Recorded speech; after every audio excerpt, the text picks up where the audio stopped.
Well, yeah. Yeah, German. And It's German. a little bit of Germany's where the H comes from. a little bit of Dutch. I think. Earl is quite obviously British. We're British, or UK as a whole, I guess. Is it locked again? I locked myself in here yesterday. No. I was locking the inside. Oh, yeah. Yeah, so we can't get out. Oh. Well, I had it closed like this. I guess we get a little bit. The funny thing about Earl, though, is like it's a little like on the East Coast. The way they do it is like the middle names become the surnames. So the original family name on my father's side is actually Cooper. See me in this? And I'm like right here. Hey, they can see. Yeah, they can see. yeah, the original surname is Cooper, which is actually my dad's middle name. Yeah. But it's what he goes by. He hates his first name. If you meet my dad, just feel like pissing him off, just call him Freddie. I swear to God, he'll kill you. Okay, I don't want to call him Freddie. He hates being called Freddie. I don't want to call him Freddie. My dad is Frederick Cooper Earl II. Did you get that email from that guy about MDNA? Woohoo! Repeat. Yeah. Repeat.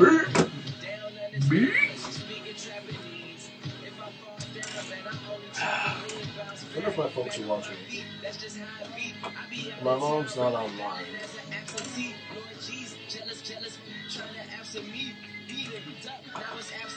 You ready to play tonight, though? Yeah. I'm don't know the outcome, but if we can pull off a victory, woohoo. I figure if we can play, especially tonight, it comes down to defense. They put up so damn many points. They put up so damn many points against every other team.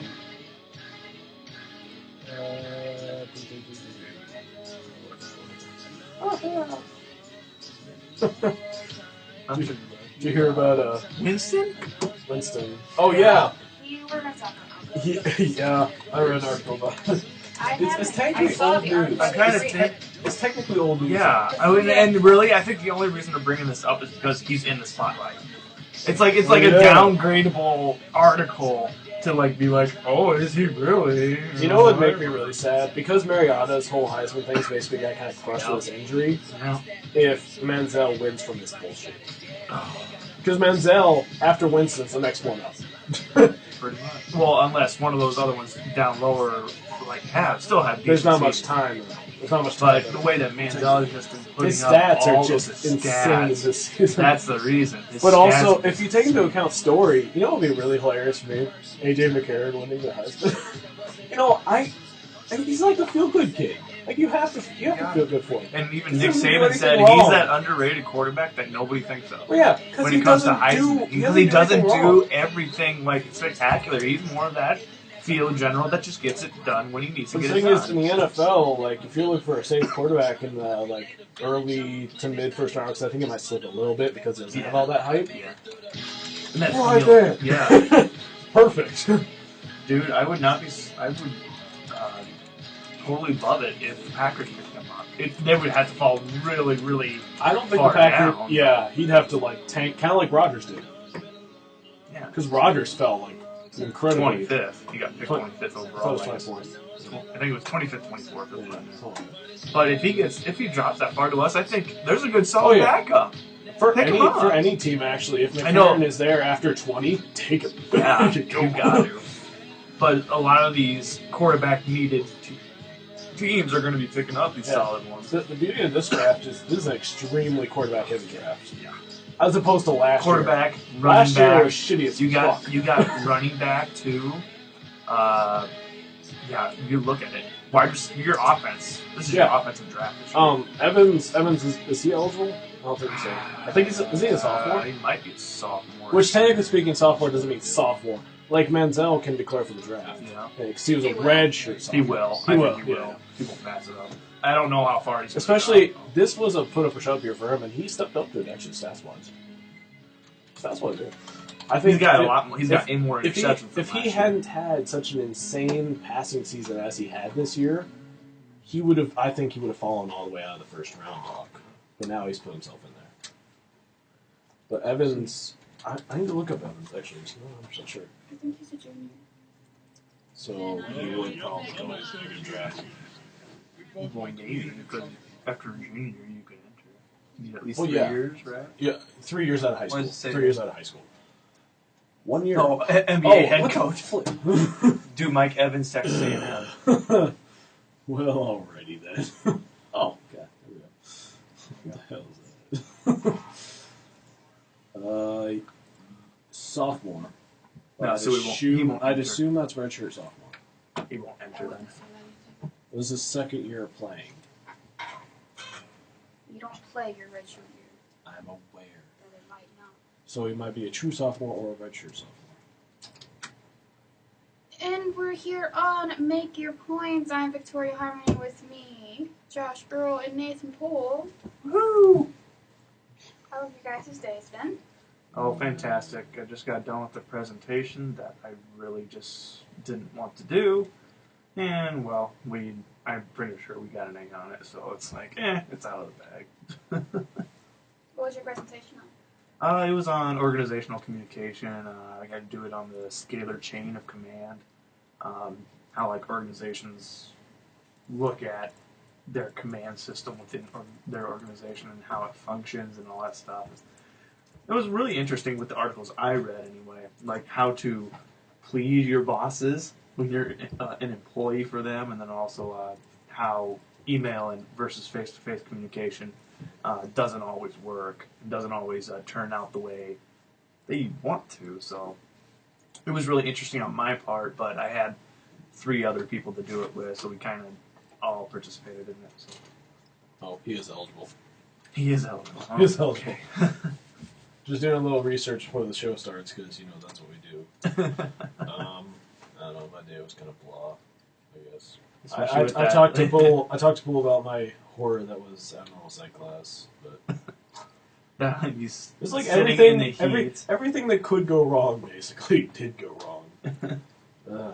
Except, yeah, we're really. What was really funny though, like I'm kind of confused because she takes attendance and everything like that, but I'm starting to wonder if there's like consequences if you don't go to class, because I've skipped one class for that particular class, and I'm finding it interesting because there was like maybe half the class was there today. Yeah. And like, there's no like sporting event going on today that I'm aware of. There was travel. Football playoffs, high school football playoffs are in the dome right now. Right. So that's going on. I don't know if they would go over there and watch that, but I don't other than that, no, there's nothing. So I get like excuse things and everything like that, but it's just kind of interesting to me how like you can miss class and man, it's like if there wasn't attendance, I wouldn't be there. If attendance wasn't mandatory. If attendance wasn't mandatory, it's really kind of I wish it wasn't this way, but this year I've kind of noticed that a lot of my classes I just wouldn't be there if attendance wasn't mandatory. And I'm just kind of realizing that this year.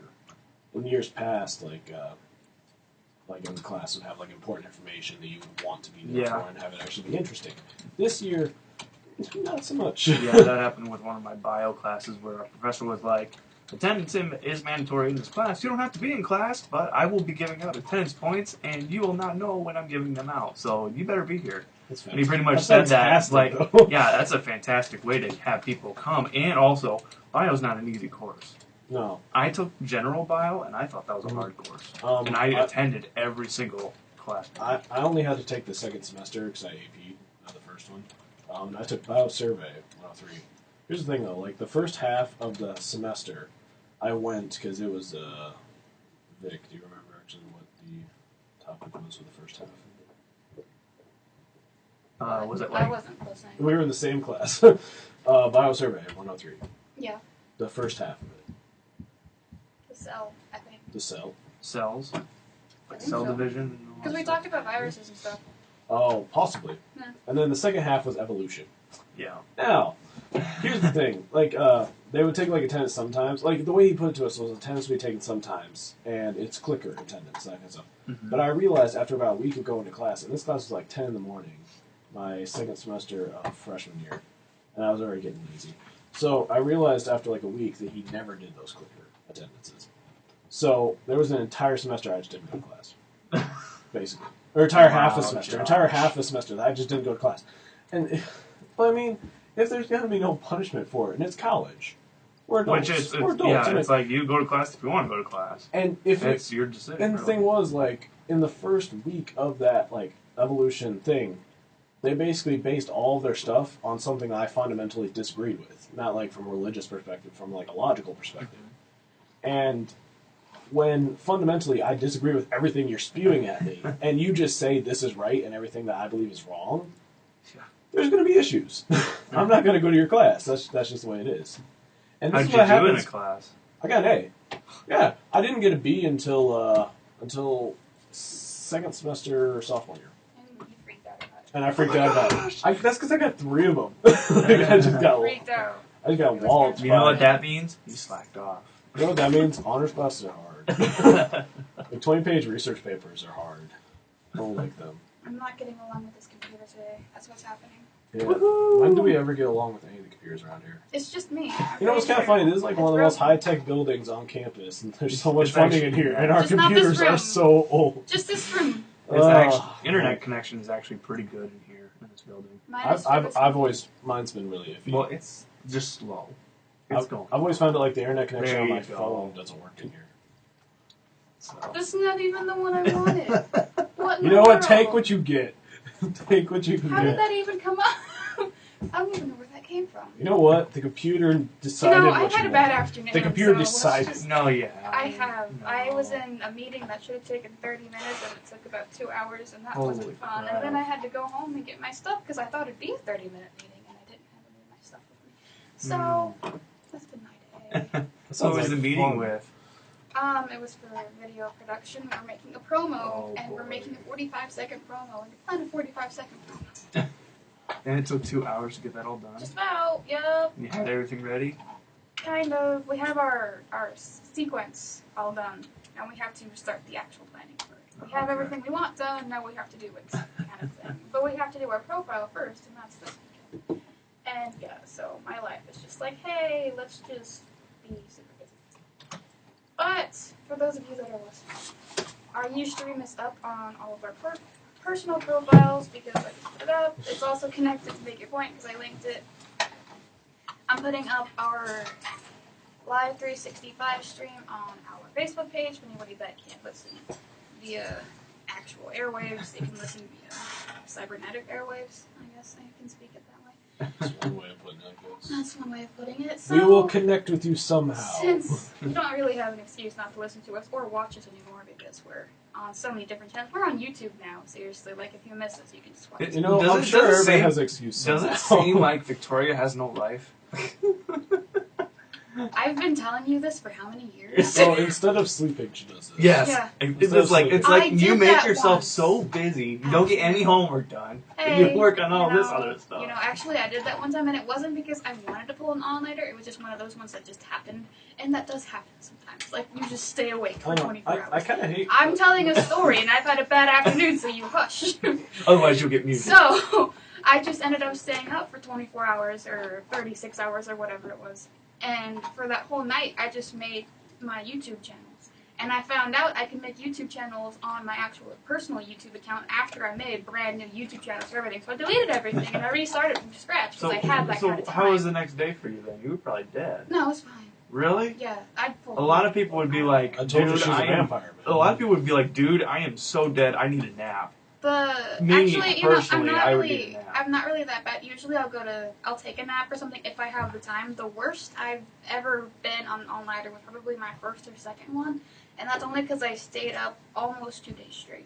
But Jeez. outside of that, because I That's forgot. really unhealthy for you. I forgot because I was going to take a nap after class. I'm just like, okay, I'll stay up and study or whatever it was. I don't even remember why I stayed up in the first place. Well, I stay up and study, do all this, and then I'll take a nap right after class. I'll go to sleep right. But I forgot I had a basketball game to work, so I couldn't take a nap because I had about an hour and a half to hour break, and I knew if I went to take a nap, I would just fall asleep and I would just die. Yeah. I'm just like, I'm just going to stay up. I'm just going to stay awake, and I did the game on no sleep.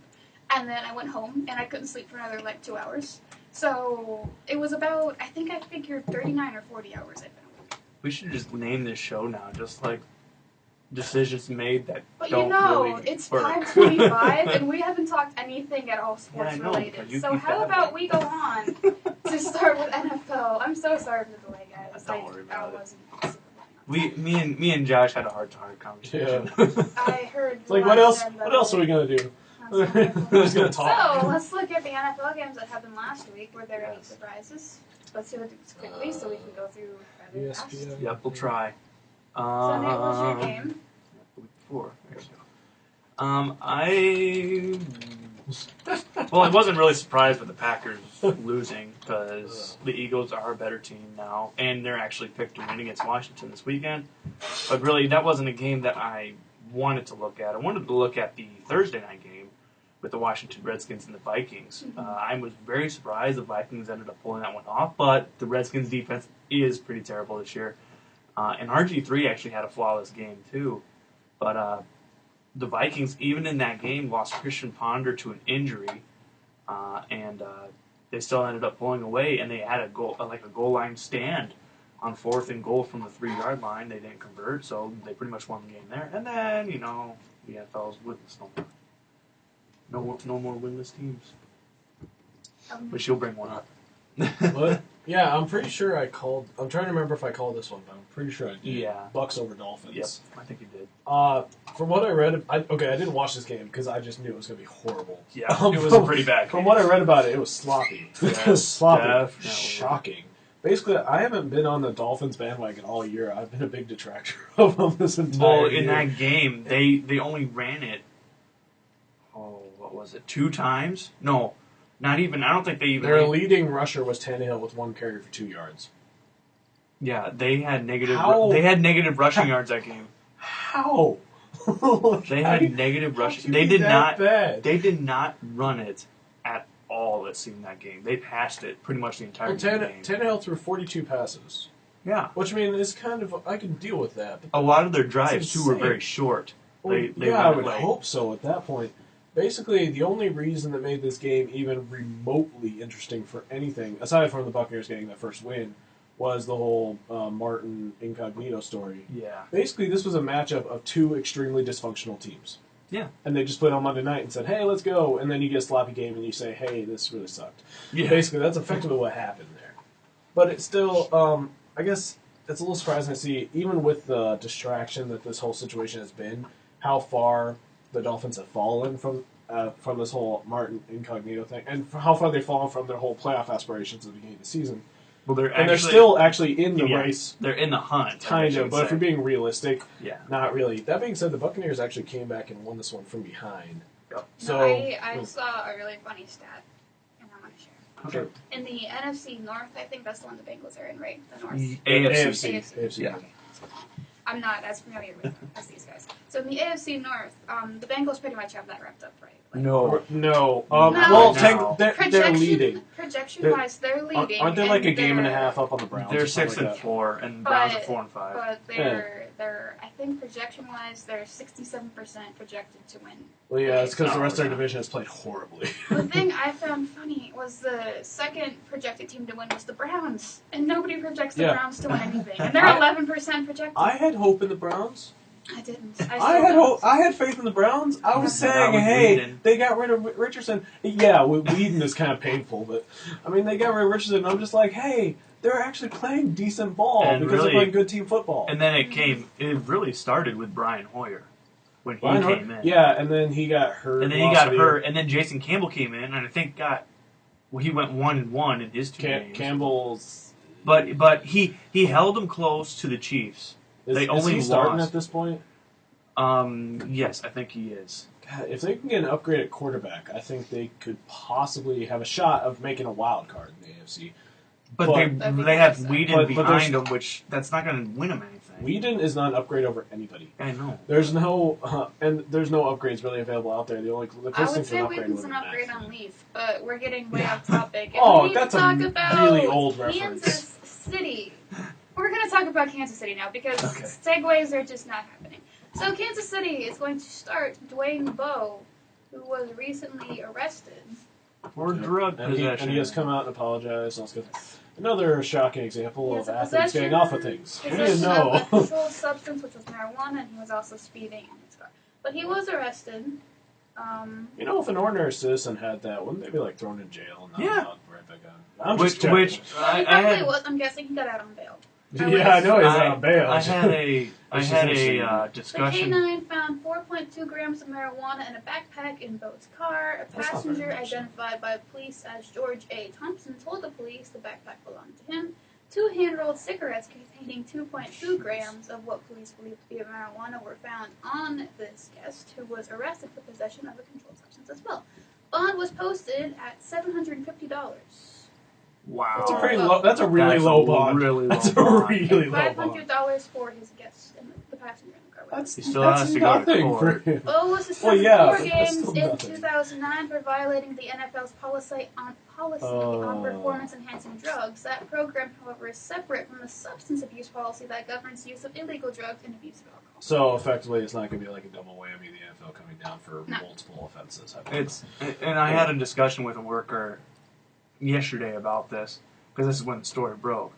And I was like, if you're the coach, and Chris, or this guy I work with, Chris, his name is Chris, he told me, he's like, if I was the coach for that team and Andy Reid, I suspend him for a game. He's like, if you're really focused on your season and you don't want those, those players that have the character issues, you suspend them and be like, that's why you're sitting, because you did something, pretty bad. Mm-hmm.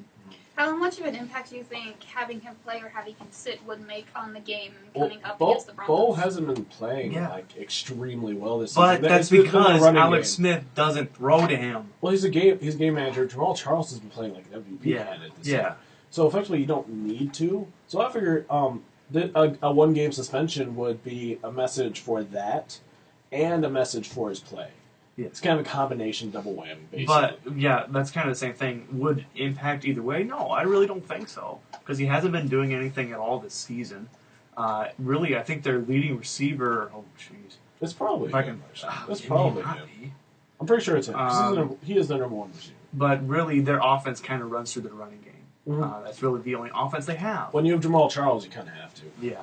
But It's really the only offense they have. It's interesting how some players with that's been shown to have these character issues and get into trouble and that kind of stuff, get condemned and everything like that. And some of these players, like Bo, they just kind of let off basically, just slap on the wrist, effectively.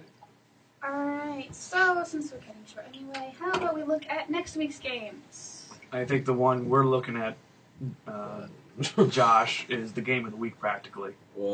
Sunday night game, Chiefs and Broncos. Oh yeah, That's going to be the biggest game this week. Every other game will be pointless until Sunday night. I think this game decides who wins that division. Yeah, no, I wouldn't say that. I would say, because after I am going with prediction that the Broncos do win in Denver here with this meeting, but when it travels to Kansas City, I think the Chiefs pull it off there because it's very hard to win at Arrowhead. And I think that second meeting will determine who wins that division. When's the second meeting? Yeah, who wins the second when? meeting. No, it's not next week, it's the week after. Yeah, it's 2 weeks after this week. game They 12. play this week and then they have the week off from each other next week and then the Yep, week and- after, the yep. following week. So Yep. it's like Denver Bronco, Denver whoever. I don't know. I still just have a feeling that whoever wins this game wins the division. No, I don't think so. I would say the second meeting could determine it. I don't know. Aside from that, though, I'm just looking at there's actually a lot of pretty interesting games this week. 49ers Saints. See if the 49ers 49ers bounce Saints. back. And Redskins and Eagles is yeah. just going to be... That's a purely biased pick. Which I'm even saying this too. Packers don't play well against the Giants. I'm actually quite concerned for that game for them. Yep. I think the Browns and Bengals will be more interesting than you'd think. Yep. That being said, the Browns are horrible on the road. And the game that I'm really looking forward to actually is Monday night Patriots at Panthers. Yeah, that's a good game too. I think the Panthers steal that one. And Panthers are at They're home. they're right? hot. They're at they're home? at home. Yeah, They're 3-1 at home. They I are think I hot right now. Yeah. They were horrible at the beginning of the season, but they are on fire right now. Cam Newton's becoming that quarterback that can be that field general and kind of only take what the defense gives him, kind of thing. And the defense has just been controlling the games last 5 games. As opposed to the last few years, D'Angelo Williams is actually moving the ball. Yeah, they He's actually have a doing decent running game. something. They have a decent running game now, As opposed to Jonathan Stewart continuing to be useless. but he is back from injury. So. For now. For now, anyway. Yeah. So the game of the week is going to be Sunday Night Football, apparently. And then he could say Monday night too, because he brought that one up. Sunday, Monday. But Sunday What's Sunday the night game? is the big one. Colts versus Rams. Colts versus Titans. Titans, that's right. They That's- Oh yeah, let's talk about Colts and Rams. That's tonight. If you can do it quickly. Colts got whopped. Yeah. Tavon Austin. Pretty much Tavon Austin had a big game, and that's pretty much why they lost. 3 touchdowns, 100 3 yards. total touchdowns, Yeah. 153 yards receiving, and a punt return for 98 yards. Good, that was last week, so we went off topic. Yep. Good job, guys. Way to go off topic. Hey, But you Colts brought up Colts Rams. But Colts and Titans tonight. Jake Locker's out. Fitzpatrick's in. I still believe the Colts get a win in Tennessee. I think it's going to be a really boring game. And they will continue the Thursday night game sucking. As they have all season. Oh, man. It's been ugly. And they're saying we want to add another one. We're going No. to take a break and then come back with some more sports action. Keep listening to Make Your Point on 91.1 KAOR Radio. No. This is like the show. All goddamn season, Thursday night, like, hey, we want to add another Thursday night game. We want to help player safety, but fuck you guys, you're going to play again on a short week. And all this shit. And let's just have Thursday night games. And let's add another one. Even though every goddamn Thursday night game has sucked. They're all division matchups, but they all suck. They take, like, the best team in the division and put them against the worst team in the division. Like, every damn time. Do you ever have a Sunday God, just I'm pissed about this. listen to ditties on the radio? Are you done? All Yes. the time. I love I've been listening pissed to about We're all going to season. talk about baseball now. Whether Okay. we Okay. can satisfy And then The NBA. MVP just got Mitch, announced. Frank, Oh, and who was Jack. I didn't see Me. those. 8 p.m. Wednesday nights on the Vibe Radio. We play alternative rock That songs doesn't that are neither surprise me. mainstream Who's nor out? mainstream. I actually don't know. I just saw that the AL was announced. Yeah. So I'm NL's not- probably coming. I will check. Passion Pit. Well, I'll check the ESPN. Listen to I didn't Vibe see it. Radio. Yeah, See only you Cabrera there. has been announced. Okay, we're going on. Right. And we're back here on Make Your Points. I'm Victoria Harmony, with me Josh Earl and Nathan Poole, as we get set to have just about our last conversation on baseball. For The, Well, quite I mean, some there's, time, like, or free maybe agency until and free stuff. agency starts coming Uh, down. And Probably there's a lot of drama going down with Yeah. like postings and stuff. probably until spring season. Oh, there's Oh. 13 free agents that are actually the big name. free They agents. all 13 players that were given Yeah. qualifying offers rejected them. Which is really interesting. Usually like 1 or 2 takes them, and there were a couple. There were 1 or 2 that probably. I heard Sure. I heard a story saying that Beltran wants out of St. Louis now Oh man, because that's he rejected weird. he rejected his qualifying Well, offer. yeah, because he can get more money. But he's with a team that's actually really good. Well, yeah, but he could probably pretty easily resign for like 2 years. Which $30 actually- million or something. Which actually, get this, it's like they're always in the news. The Yankees are going after him. The Yankees going. Yankees after are like, going, yeah, Yeah, they're with really what trying money? to. Oh, we're really banking on A-Rod suspension sticking now. Yeah. Yeah, we're really banking on it. Because what else are you going to do? Try to dump salary somewhere? Who's going to take all your bloated salaries you signed stupidly? Like, seriously. Ah, I'm frustrated today, so I'm just going to go off on things. Obviously. Well, you and Victoria are frustrated. Well, I'm just kind of tired. So, we're going to talk about the 2013 awards that have been released somewhat for the MLB. And we'll talk about them again next week, I suppose, once they're all completely finalized, because it won't happen today. Well, there's just a couple there still. Yeah, there's just a couple. But looking at the Cy Young, because I know that one's been done. Yeah. The AL was Max Scherzer of the Detroit Tigers, and the NL was Clayton Kershaw of the Los Angeles Dodgers. Do you Yes. agree or disagree? Oh yeah. Definitely This was like agree on 100% both. Yeah. obvious, basically. Yeah, Scherzer went 21-3. What was it? 3 point. It was a low 3-point ERA. Might have been. And then even Clayton Kershaw, one of his best statistical seasons ever. Clayton Kershaw, 1.83 ERA. That's amazing. as a pitcher, is a perennial in the MVP category. So obviously he's got to win the Cy Young. Basically, he just dominated Mhm. effectively. And really, you look at the Braves series he played in.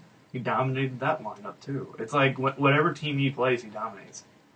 It seems like nothing can stop him. I still remember like just hearing about him as like a kid in the minor league system. Like there was a viral video a long time ago of his curveball. I remember that so long ago. And now this, it's kind of crazy. He's matured and grown, and he's probably the best pitcher in baseball. You can make a good argument about that. Him, well, I guess maybe not Scherzer because he just had this breakout season, but he's been really consistent. Sure, But he had the He's breakout. very, very good, but I don't think he's at Kershaw's level at this point. Yeah, you could possibly say that, but he could be. Well, we're waiting for you, man. You're the host. Okay, well, you guys were just talking. It's like, okay, you guys can talk. It's fine. The next Let's one go. we have is Rookie of the Year. Rookie of the Year for the AL was Will Myers of the Tampa Bay Rays and Jose Fernandez of the Miami Marlins. Did these surprise you? Will Myers did not, but Fernandez Yes, did. Fernandez. I actually thought Puig was going to get this. Yeah, I thought we Puig made the case on my show on Wednesday night that Puig was going to win it hands down because he's the popular vote. See, the funny thing But then it was like, good, they're not going off Heisman. And like the storyline and everything, they're actually going on people who actually play well. Fernandez got his own storylines with his bat flip heard around the room, just standing there watching his home run. And then McCann. Oh, McCann, we love you, but we really don't. But for people that don't know about Jose Fernandez, his ERA was 2.19 this season. He went 12-6, 187 strikeouts, and a whip of .98. Which that's solid stats. His win-loss wasn't all that impressive, but it's kind of like Felix Hernandez. Felix Hernandez. But you look at how bad Miami was. Well, yeah, that's what I'm getting at. Felix Hernandez a couple of years ago was he won the Cy Young. He won the Cy Young with a pretty horrible record. He was almost like .500 because his offense was so horrible to support him. And Felix Hernandez actually was in the Cy Young discussion in the NL. And that's what was interesting to me. So I can get behind it because of that, effectively. Fernandez is a starting pitcher for the Marlins. He won Rookie, NL Rookie of the Year. Which one he was. Will Myers was a right fielder for Tampa Bay. His batting average was .293. He had 13 home runs, 53 RBIs, and an on-base percentage of .354. That's pretty consistent. .293 batting average from rookie. I think any manager in the league would take that. I think he has the potential to become a superstar within the next year. Yeah. I think he's going to become like the next Bryce Harper, basically. Yeah, and you look at the rookies for the AL side, they had Will Myers and Chris Archer from Tampa Bay. So they had two Tampa Bay rookies in this final list. Chris Archer wasn't that a pitcher? Maybe. I thought that was starting pitcher. Will Myers, he was the linchpin of that James Shields deal coming over from Kansas City. Kansas City, basically that was just a win-win situation all around because Kansas City came into developments with James Shields leading the way. But Will Myers, just fantastic. That being said, in the AL, there wasn't nearly as many, like, really, really upper echelon of rookies as, like, the NL. Yeah. Echelon. Echelon. I can't pronounce that. How do you spell that word? CHELON. Yeah. That. A few more stats on Myers. He played in 88 games this season. He had 98 hits, 23 doubles, no triples. Yeah, what even more interesting, he didn't even play the entire season. Strikeouts, 33 walks. Like I said, the AL rookie contest was all slugging percentage was .478, making his on base and slugging percentage .831. It's pretty decent. I mean, it's more like extremely solid stats than like gonna blow you away. That being said, how many home runs do you have? 13. In 88 games, that's pretty good. It's pretty good, especially for a rookie. Right. And before we let's not talk about manager yet. Golden Gloves, I don't think they've been released yet because there's still a ton of people. Golden Gloves. I thought you said Golden Globes. I was like, what? Golden Gloves, the Golden ones Gloves. that are listed here on the ESPN site that I'm looking at is R.A. Dickey of the Blue Jays, Shane Victorino of the Red Sox, J.J. Hardy of the Orioles, Eric Hosmer of the Royals, Dustin Pedroia of the Red Sox, Adam Jones of the Orioles, Alex Gordon of the Royals, Manny Machado of the Orioles, and Salvador Perez of the Royals. So looking at all those, do you disagree with any of them? I guess I don't follow. Wait, Trout didn't get a Gold Glove. Well, he's on the AL side. He got MVP. Yeah, he was a finalist on the MVP side. Usually, no, but he didn't get a Golden Glove. No. Oh, I don't know. I guess I just don't know enough about it. Golden Glove is mostly for defense. No, yeah, I'm aware. Well, which I think Pedroia deserves to be on that list, and I also think Machado should be on that list too because he just had some amazing plays, and so did Pedroia. Especially with Pedroia being second baseman, that doesn't come easy, and even third baseman, you got to be very quick with your ball handling skills and throwing it over to first to get people out. So those two people, I think, are in good contention of winning. And how many Gold Gloves are there given out? Is it only one? It's one per position per league. Okay, so I bet then all of those are Yeah, because there's 9. That's Okay, 9 so positions. so then all of them won is what they're saying. They all won. Gotcha. Yeah, like I said, those 2 I mentioned deserve it. They all win the Reds. I guess I don't follow people's defense all that much. Defense is what makes Except for baseball. like these little, like you watch like Trout's YouTube. Defense is what makes baseball baseball. So looking at the NL side, Nolan Arenado of the Rockies, Andrelton Simmons of the Braves, Carlos Gonzalez of the Rockies, Carlos Gomez of the Clippers. I was confused. I saw 2 Carlos. I'm just like, what? Paul Goldschmidt of the Diamondbacks, Gerardo Pera of the Diamondbacks, Yadier Molina of the Cardinals, Brandon Phillips of the Reds, and Adam Wainwright of the Cardinals. Paul Goldschmidt, Molina, Phillips, and Wainwright deserve to be in that list. Yeah. I guess the big name. I don't know Those much 4. The only one that I like know about really. Is Yadier? Yeah. It's like if Yachty didn't get it, I would have been kind of ticked. You don't know who No, Wainwright is? yeah, I know who. No, I know Okay. who they are. I just don't really see them playing defense all that much. Gotcha. Goldschmidt, I know, has been playing Gold Glove caliber defense over first all year though. Yeah. He's been He's playing. got He's a been playing like Gold MVP Glove level. defense Period. Name with Goldschmidt. Goldschmidt. Yeah.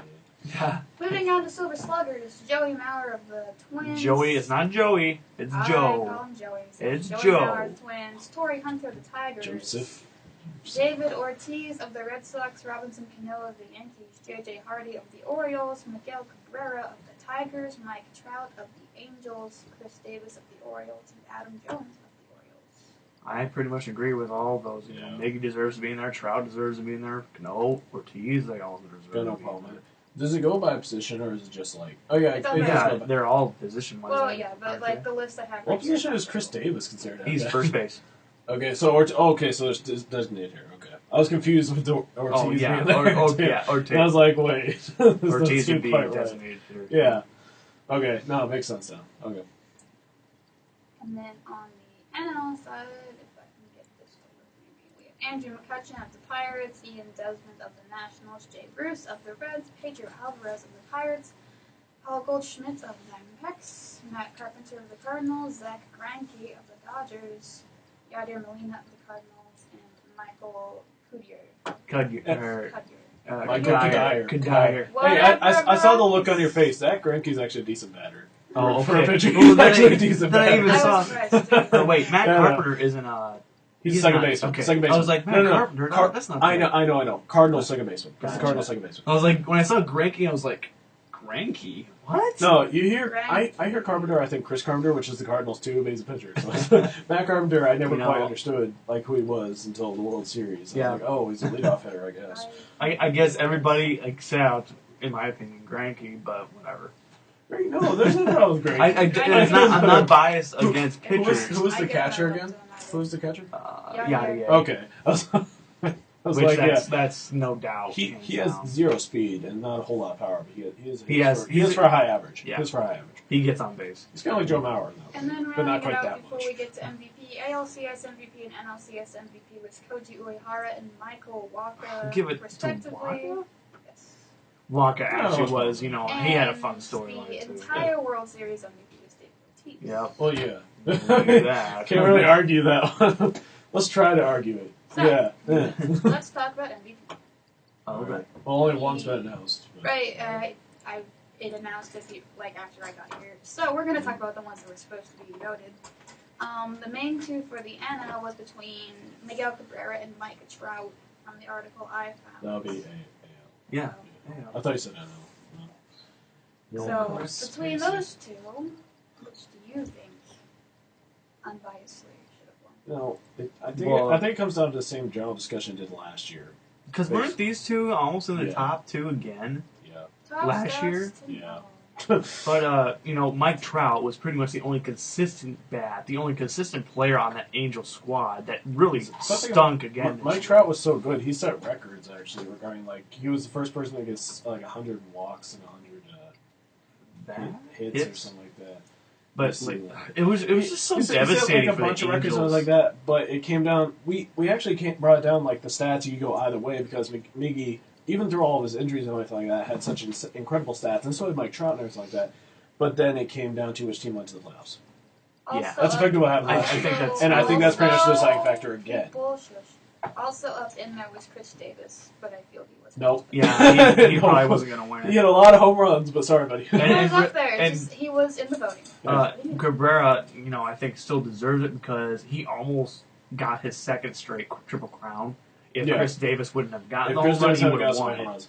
again. And effectively, I figure it just comes down to like tiebreakers between these two. And in a year, I don't think it's going to be a tiebreaker. I think Trout effectively. Yeah, He's the front runner Trout's just next year. getting better and better every single year, and he is, like I said, the best player on the Angels It's squad astounding, right now. effectively, and he's just coming up in a couple of years actually on arbitration, that kind of stuff. It's Yeah, pretty- they better pretty keep cool. him if they want to stay Well, they have strong. to. Most wins have above to keep replacement AL position players, Mike Trout's at 9.2. And wins above. It's a flawed stat though. It's impressive. What was that? It's a flawed stat. What Wins stat? above replacement. It's That's the- WAR. That's Yeah, the Yeah, WAR. the war. War. And whip. Okay, so consensus for me. Looking at the NL side, a couple of them. Well, it's We just to have me. Andrew McCutcheon, Paul Goldschmidt, and Yadier. As great as Yachty, he's in the discussion. Like, he has very good offense, mind you, but it's mostly his defense and like field general and everything like that. But He's the man who sees everything. I feel weird giving it to a guy based mostly on defense. I just kind of do. I mean, I get how it impacts the game and everything like that, but at the same time, it just feels a little. But you'll give it to a guy based mostly on offense. Yes. Yeah. Well, It's not the best logic, but those, that's what all three of those players have defense and offense to their game. Well, yes. It's not just offense. Yeah. In my opinion, it goes to the golden boy of Pittsburgh and Andrew McCutcheon. That's what I figured too. With And it's them a- getting to the playoffs the first time in 20 years, and McCutcheon actually had some great stats. He was very good in the He's outfield. all around He was a player, very too. good bat for them, very consistent bat. You could make the argument for Paul Goldschmidt, too, for what he did with the Arizona Diamondbacks this year. But I would give it to them just for that fact that they finally reached the playoffs in first time in 20 years. Here's my figuring: if Since Arizona 20 years. had not been so god awful, Yeah. Goldschmidt runs away with this one. Yeah. Actually. And maybe he still will. Well, Who because, knows? Well, yeah, but because their team was just so bad. And I think this probably all I comes figure it down goes to to McCutcheon. if you made the playoffs, too. It's the MVP. Pretty Yeah. much in order to carry your And, team, and you gotta part of make it, part of it playoffs. still comes down to the story. Part of it still comes Yeah. down to the story, and McCutcheon just has a better story. Yeah, he does, really. But we could be wrong. Maybe We I could think be that wrong. one might It be could. announced later tonight. Probably. It could go to Goldschmidt. I don't know. Yeah. So Or Yachty, for all I know. I could be wrong. really, I admit you my could- faults. everybody could make the arguments for all three of those guys, and we could right here, me and you, Josh, could come up with certain ways why they would beat the other player than in this category or something like that. But it really all comes to just overall play, overall offense, defense, etc. And what they mean to their team. If they were taken out of that lineup, what would the team be without? Effectively, if you take Andrew McCutcheon out of that Pirates lineup, You take falls apart. Molina out of that lineup, out of the that Cardinals falls apart. lineup, that falls apart. You take Goldschmidt out of the lineup, okay, they're still bad. They're still bad. They have improved, but they're Yeah, not. they kind they're- of fell off the wagon. Yeah, they're this year. really not the same team anymore. They were I good love like how 3 you years used ago. My similar philosophy on that, and then you argued me so hard on it last year. What? Which one? What is this? Him, right? Yes. I don't. Hey, No, sometimes come my on. ideas change. It's human nature. My bad. Sometimes they My change. bad. I accept some people's ideas and stuff.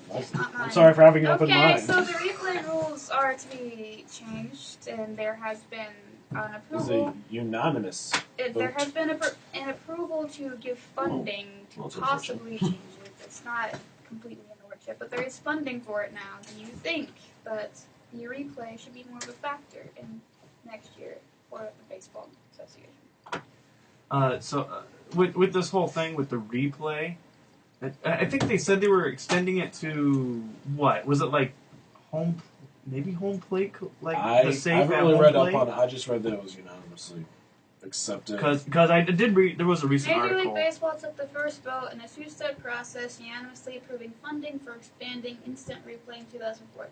They plan to approve the new rules when they meet in January. Yeah, Sure. does it say what they're expending the replay for though?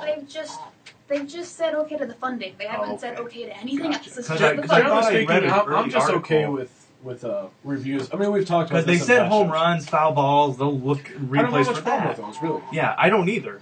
But I think they said they just wanted to add. I think it was like the home plate out or save kind of thing. So if it's really close, but I kind of feel like that. I feel like that's part of the human element of the game, though, with like out calls and that kind of stuff, and that's why they huddle up as a group of umpires. I'd kind of like to see that stay the same way, but if they add replay to it, it's not like I'm gonna hate the game. Because they said they don't want to take away the power of the umps because the umps are there to work the game and with for fouls a reason. and home runs, that's really important. Yeah. And that's something that the umps aren't like right there to see. Mm-hmm. So I'm fine in that case. Here is a list of things they're looking of expanding. Okay. Each manager will have a maximum 2 challenges per game. Successful challenges can be reused. If the manager wants a challenger called, he notifies an umpire before the next pitch. A manager cannot call for a challenge after he argues a play.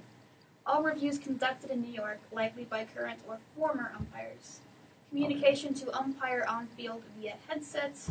If a manager is out of challenges, an umpire probably will be allowed to call for review if he wants to. Ball strike calls, checked swings, and some foul tip calls may not be reviewed. Yeah, that's kind of what I read. The only thing that's a little weird to me is that the review isn't done on site; it's done by like these managers off in New York. This is probably it's not managers, umpires. This may be out of the stuff you read, Victoria. The one thing that I think might be the downfall of this are the challenges. No, I don't have much problem with the challenges because then your game drags on and not on necessarily. and on. 2 challenges. 4, wasn't it? A 2. maximum of 2. A maximum of 2, okay. but they can be reused if you're successful. Gotcha. Now, I'd figure... So you could have 8. And I don't even... Well, there's my problem, though. I figure it kind of like in the NFL... How you have only 2 Well, you have 2, players. but if you're successful, you can re-challenge. Yeah.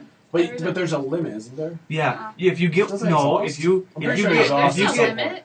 If you use 2 of your challenges and you get both successful, you get 1 extra one. Yeah. But if it's 1 and 1, you don't get any more. Exhausted 3. Yeah. I'd be cool. Really? Yeah. I'd be cool with that. I'm cool with Yeah. that. As long as it exhausts at some point. Like, well, I'd be okay. Successful challenges can be reused. It doesn't mean exhausting. Like, you could try making an NFL where you had 2 challenges, and then if you get both of those right, you get 1 more. And that's it. I would also kind of figure it should be like the NFL where the reviews are done on site by the umpires, but... Yeah, I don't. That just seems weird to me. Like, we're just going to send it off to a random third party. And they may not even see any of the stuff that these umpires are seeing. Plus, it depends upon technology that shouldn't necessarily mean... It depends on a connection that may get fuzzy. I mean, stuff happens. Yeah. Can I break my breaking news now? No. But now, virtually every single play can be reviewed. It's a good news story, please. Fine. One of you do AL, one of you do NL, because we didn't actually officially announce it. Oh, we did. You get AL. AL, like we said, was Miggy Cabrera. A lot of people probably were thinking, oh, he's going to get it again, which he had to face against Mike Trout, which they can make a good argument for him. But anyway, your AL MVP is Miggy Cabrera. Yep. And breaking news just came to my phone about 2 minutes ago. The NL MVP is Andrew McCutcheon of the Pirates. And on that, we're going to take a break and go to college on our next comeback. Keep listening to Make Your Point. This is the worst show ever. Good luck. What? I'm annoyed with how the show's going. Oh, too bad. Second one. Not yours. You might want to have a game pick from last week. Okay. For In College college. football? college football? Yeah. God, there's so much baseball stuff. Not yours. No, we're done. Yep. But really, there's not a... Well, maybe the free agent stuff But is... those aren't debatable. There's always debate. Well, I can make them debatable. I can make them on my show always things to debatable. debate. Your show's talk. Your show's not. It's discussion and It's debate, talk. too. It's talk. Yeah, good, because that's good talk. Small changes today. Big bucks. God, FSU. What the hell? Oh, I know which one I'm picking. Yeah. Do you have it, too? We're going to talk about it anyways. but- Okay, Oh, Fair enough. that's interesting. I probably Hello there. I should probably pick a different one if we're You should talking. pick a different one. Come to different conclusions. Ooh, dang. Yeah, I know, right? The Virginia Tech and Miami, Florida game. Florida lost. Or Miami lost. They lost by a lot. UCLA barely beat Where is Arizona. that game? Miami, Ohio is 0-9. There it Why is. that a I big want deal? that one. That's not Miami, Florida. That's Miami, Ohio. You know that, right? No, it's Miami, Florida. No, it's not. Yes, it Bowling is. Green? No, Virginia Tech versus Oh, Miami, is Florida. that this week? I'm That was looking at last week. That was last That was last week. Alright, I'm on a different fucking side of the page then. Damn it, but get your shit together. No, oh, Bowling Green beat the shit out of the I shit know. of I Miami, was gonna say, Ohio. that's Miami, Ohio. Oh, Why and is it a big nine. deal? They're What's going on in 10 seconds? Do you have a game pick? Yeah. Maybe, I don't know. Okay. Watch part of this one on TV. Actually. Wonderful. We're gonna talk about it. I forgot to shut the I sound want file to. off. We're back here on 91.1 KAOR Radio. I'm your host, Victoria Harmony, here for Make Your Points, the award-winning sports debate show. Woo! I'm with Josh Earl and Nathan Poole, my cohorts in crime, as we're ready to talk about college football. Cohorts, too. Cohorts in crime. It's not See, co-hosts. that just came I right think, I off. think it was the crime part that I had a slight issue with. Cohorts in crime.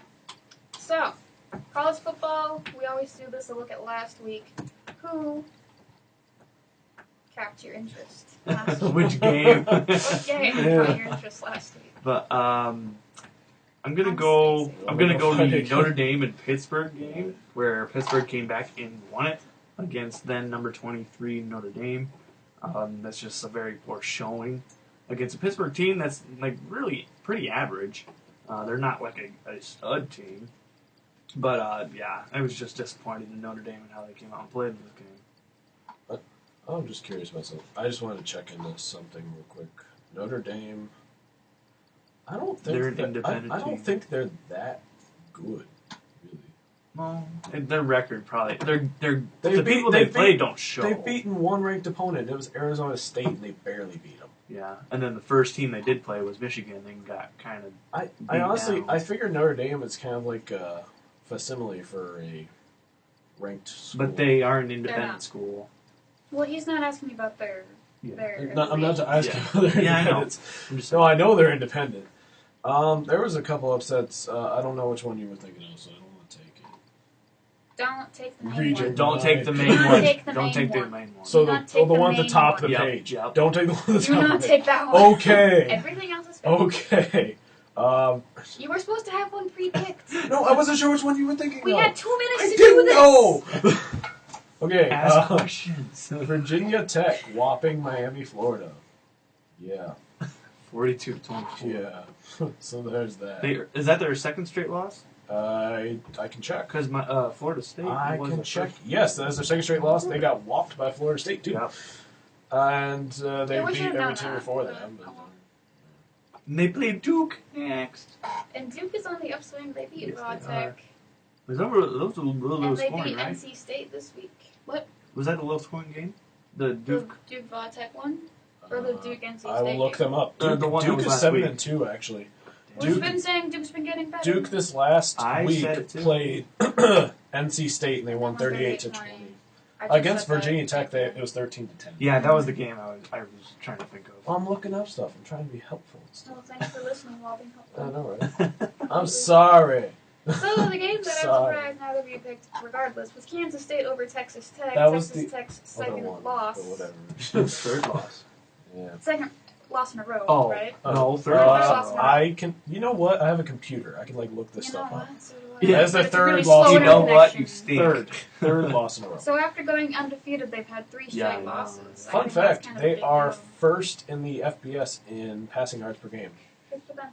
and 105th in rushing yards. They Wow. lost 49-26. Out of 125 schools? Right? They're what? Out of 125 schools, they're like almost dead last. 135. 135? They're 105th Okay. out of 135. Yeah. So it's Okay. pretty bad. And Josh, didn't you say Tennessee was going to give Auburn a challenge?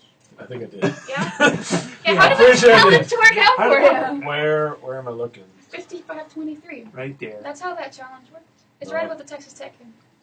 So Right. Yeah, up actually. Up. Right there. Right there. Oh yeah. Yeah. Oh yeah. 28-point quarter. Yeah, That's that worked okay. really well, Auburn didn't is it? really Okay, we all make mistakes. Mhm. Auburn. Florida State continues to roll. They won 59-3. That wasn't Another even a contest. one that I wanted to talk Oh, about hey, Nebraska was won this week. Oklahoma and Baylor. Do you think Baylor is a legitimate contender now after beating Oklahoma 41-12? and Nope. holding them to, I believe, 5 points in the first A quarter. legitimate contender No. for the title game? Mhm. No. They have a weak Too far schedule. out. Too far out. They have a weak schedule. They really don't play anybody until their last game, Texas. Oh wait, who? Which? But they are Oklahoma's getting. Oklahoma's a nobody? They're downgraded this year. Sorry, I They're thought. ranked 10 and I they're know. a nobody? I think they downgraded with their play. But regardless. They got destroyed by Baylor. Exactly. Well, Baylor destroys But everybody. to be Baylor fair, but- actually is quite good on offense, and Oklahoma's defense isn't really that good. But still. So, but you can't still, call Oklahoma a nobody. I am.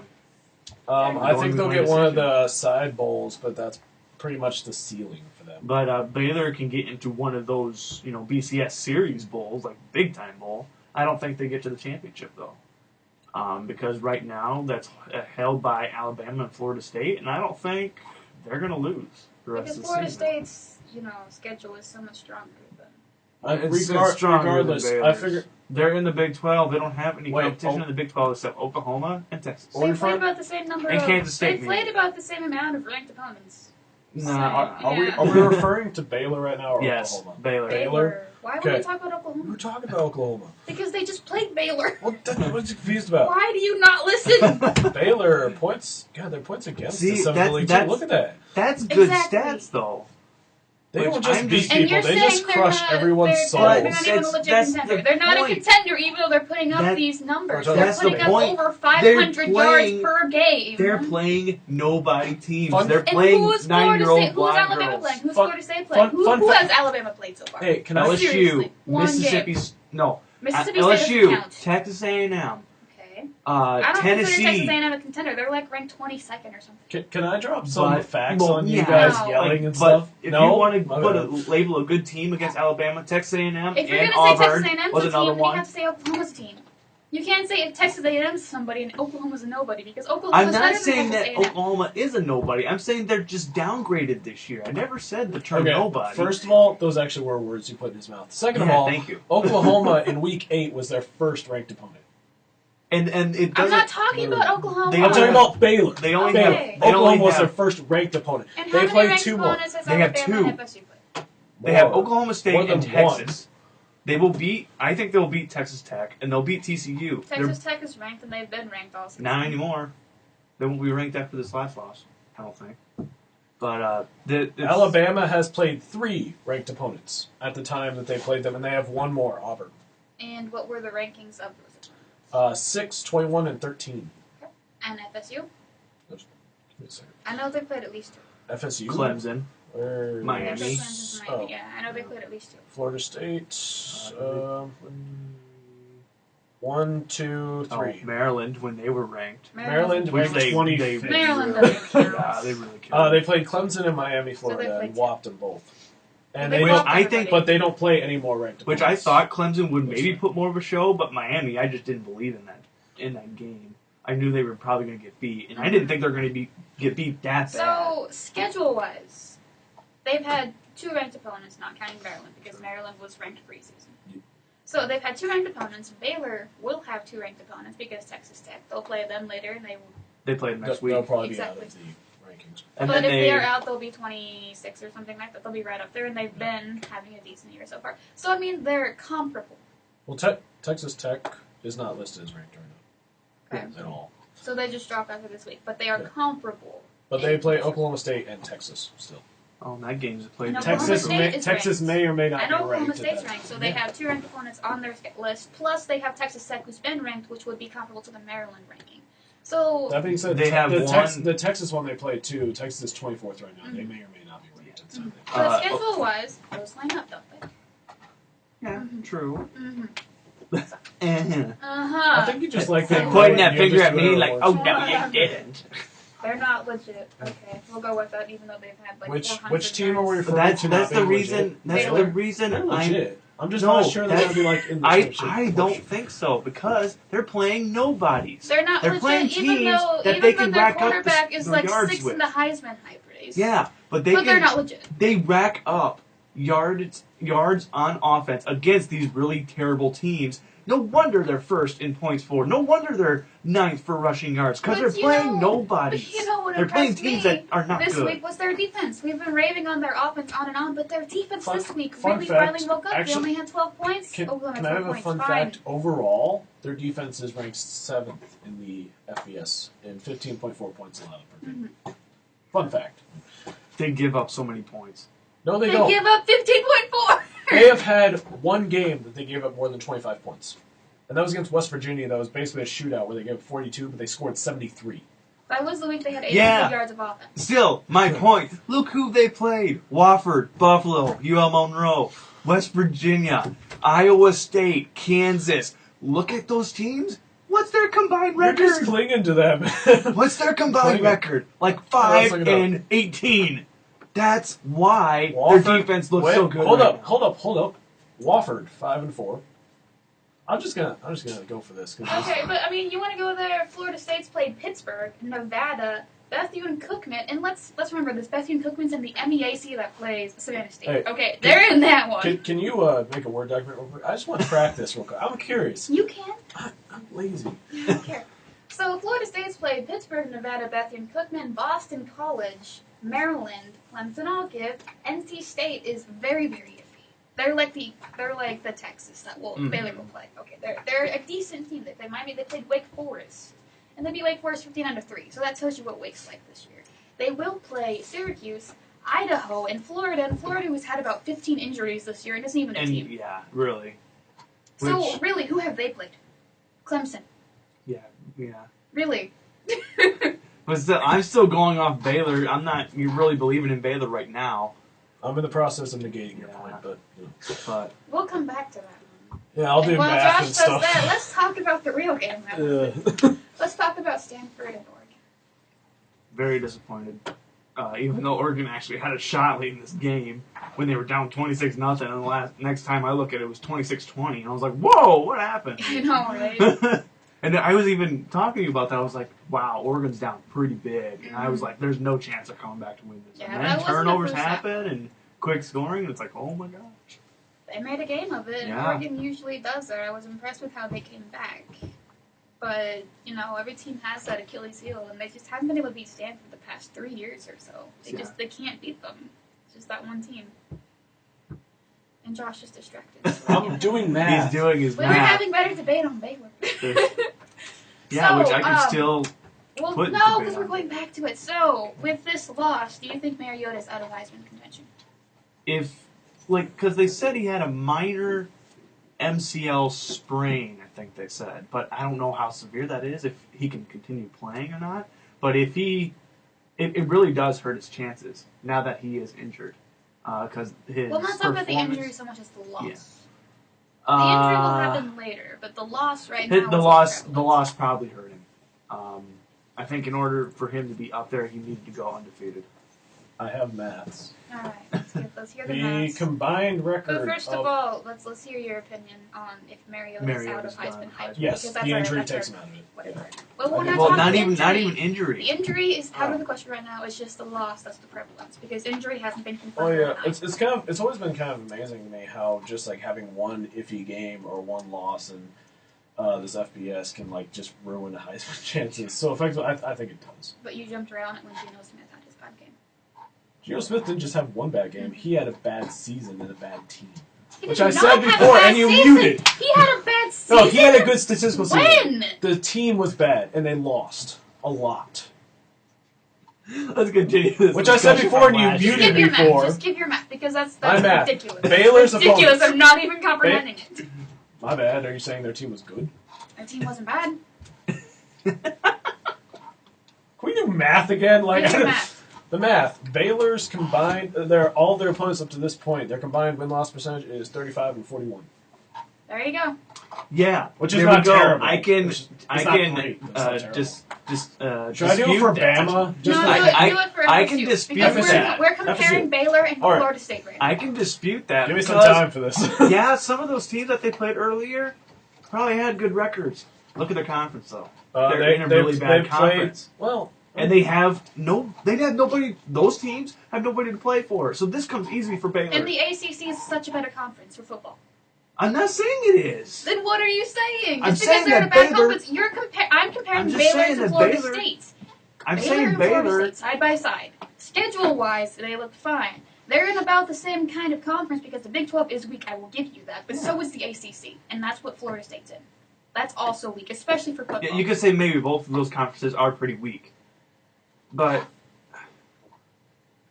I'm asking why you think Florida State's so much better than Baylor when they have similar stats, they have a similar schedule.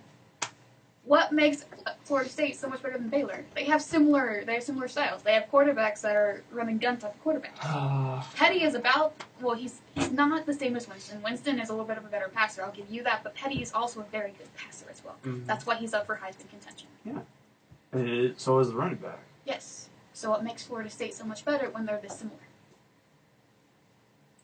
You just don't like Baylor? What? No, I never said I don't like Baylor. I just think Baylor. I guess I can't say that because you kind of said that Florida State hasn't played anybody either. Which really, both of these teams haven't played anybody. And if you look at it realistically, Florida State shouldn't even be number 2. You look at it, Stanford should be number 2, and maybe have Baylor go all the way up to 3, or have Ohio State go up to 2, or whatever. Because. Maybe people could say Ohio State has played people. They play Michigan, they play Nebraska, they play Northwestern, and Iowa, and everything like that. Because Big Ten is strong this year. But Baylor, it's just I don't know the teams they played. They just don't seem to me like they could be that team that could be in the championship. They'd probably give a good game with whoever their opponent is, whether it be, say, Alabama, FSU, or maybe even Stanford. But if they're going to give a good game to Alabama or FSU, then why do you think they're not a contender? Why do you think they're not legitimately a contender for the bowl game? Because Alabama's pretty much in the bowl game right now, like the national championship. They control their own destiny, really. Basically. And it's because they're in the SEC, but if which you really think, sucks. if you think Baylor can handle Alabama, why don't you think they're a contender for the national conference? Say this. If you had a game between Florida State and Baylor pulls it off, heck yeah, put them at number 2.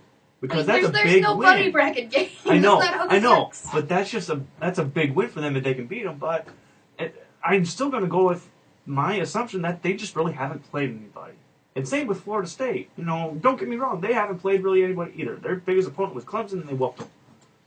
But Baylor, in my opinion, I still think ACC is a little bit better than Big 12. Football-wise, I would really disagree. Football-wise, I really, really do. Because you could say basketball, they're better.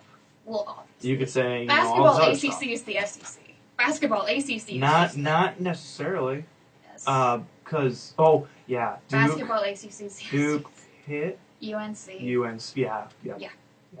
and then NC State, and then FSU. Yep. FSU is not a bad basketball. Yeah, they're not either. bad. But NC State's been up in there too. Because it was like my maths are done. Okay. FSU, all of the opponents that they have played, their combined record is 48-36. So that's pretty much. Fun fact: it was partially buoyed by one school that was 8-2 playing in the MEAC conference. But Bethune Cookman. yeah, fun fact. But they've also played some hard opponents. I think it was the game against, if I can recall off the top of my head, which I can't. Number 3, Clemson. Yeah. The game against No, Clemson I know they yesterday. had Clemson. I'm not saying Clemson's a bad team or not an opponent. Seriously. They didn't play as many teams that were just outright horrible as Baylor though. But Baylor played a lot of teams that were like 5-5, 5-5, and like they played a lot of 5. Well, they played 5-4, 5-5, 4-6, 4-6. But they had games against 1-8 and 2-7.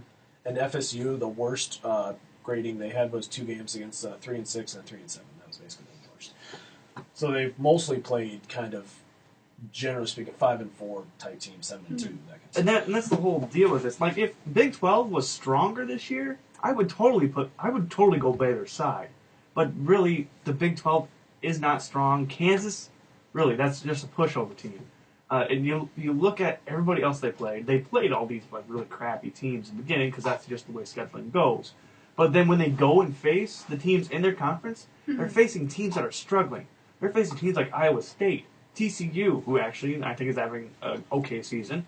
They're facing, I think Big 12. Iowa Kansas, State wasn't just struggling. Iowa State was they're awful. Is Texas Tech in there now too? Are they in the division? Texas Tech played Baylor.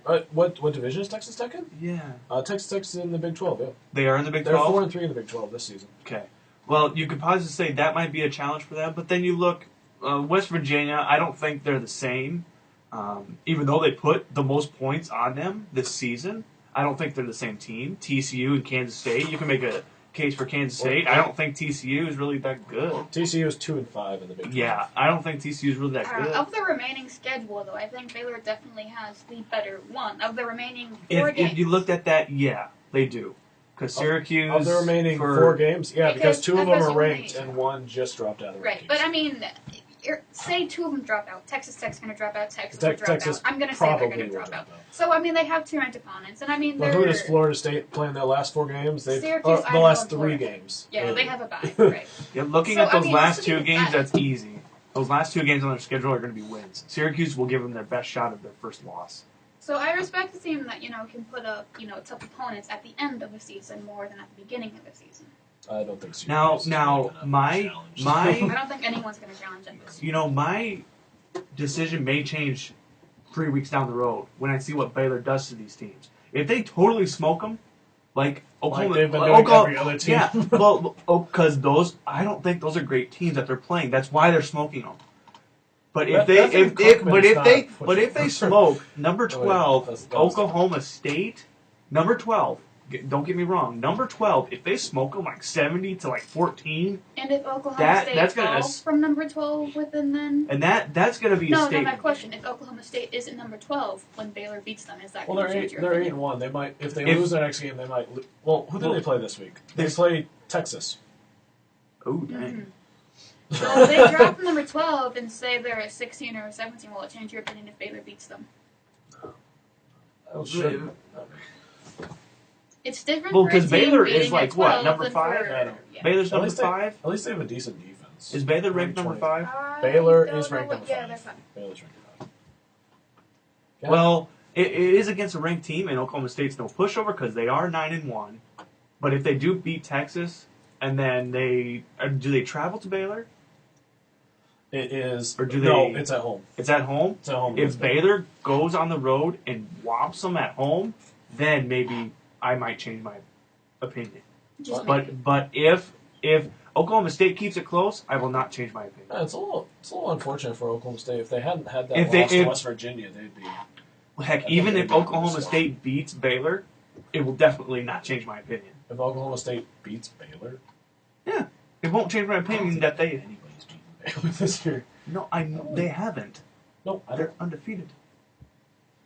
He's saying for the rest of the season, Baylor's going to go undefeated. Yeah, that's what he was saying.